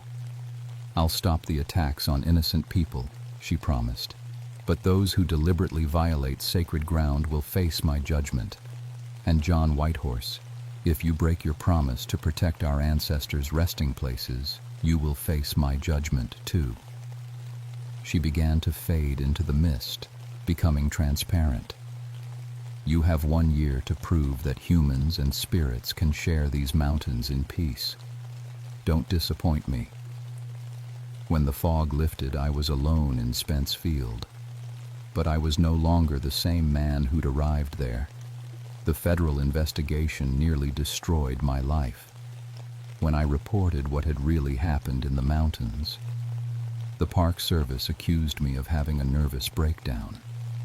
They said I'd been under too much stress, that I'd started believing in primitive superstitions and needed psychological evaluation. But the Cherokee Nation stood by me. Joseph Swimmer testified that I'd been fulfilling my cultural obligations to protect sacred sites. Tribal lawyers argued that the attacks had stopped after I'd negotiated with the Wampus Cat, proving that Cherokee spiritual law was real and effective. The legal battle took months, but in the end, we won something important. The Cherokee Nation gained official recognition of sacred sites within the park boundaries. Tourist access was restricted in sensitive areas, and all commercial tour operators had to complete cultural sensitivity training. I kept my promise to Iwa. Working with Cherokee elders, we identified and protected 18 sacred sites throughout the Smokies. We educated visitors about Cherokee history and traditions, emphasizing respect over entertainment. The Wampus Cat kept her promise too. The attacks stopped completely, except for 3 incidents involving people who deliberately vandalized Cherokee sites, despite the new protections. In each case, the violators were found alive but deeply traumatized, marked the same way Rebecca Thompson had been. They all reported the same thing. A Cherokee woman with glowing eyes who spoke directly into their minds, showing them the true history of the mountains and the consequences of disrespect. As for me, I live between 2 worlds now. I can sense when sacred boundaries are being crossed, feel the distress of the land when it's being harmed, and sometimes hear the voices of Cherokee ancestors on the wind. I never see Iwa directly anymore, but I know she's still out there. Sometimes, on foggy nights when the moon is dark, hikers report glimpses of a tall figure watching them from the ridgelines. Tour guides whisper about the guardian of the Smokies, who protects both the mountains and those who respect them. The official Park Service reports list the incidents as animal attacks by an unidentified large predator, subsequently relocated to a remote area. But the Cherokee people know the truth, and now, so do you. Some spirits are too powerful to be dismissed as folklore. Some guardians are too necessary to be destroyed. And sometimes, the best way to protect the innocent is to respect the sacred. I still work as a park ranger, but now I serve a higher authority than the federal government. Every morning I walk the boundaries between the human world and the spirit world, making sure both remain safe. Because in these ancient mountains, some borders are more important than any law written by humans, and the Wampus Cat is still watching.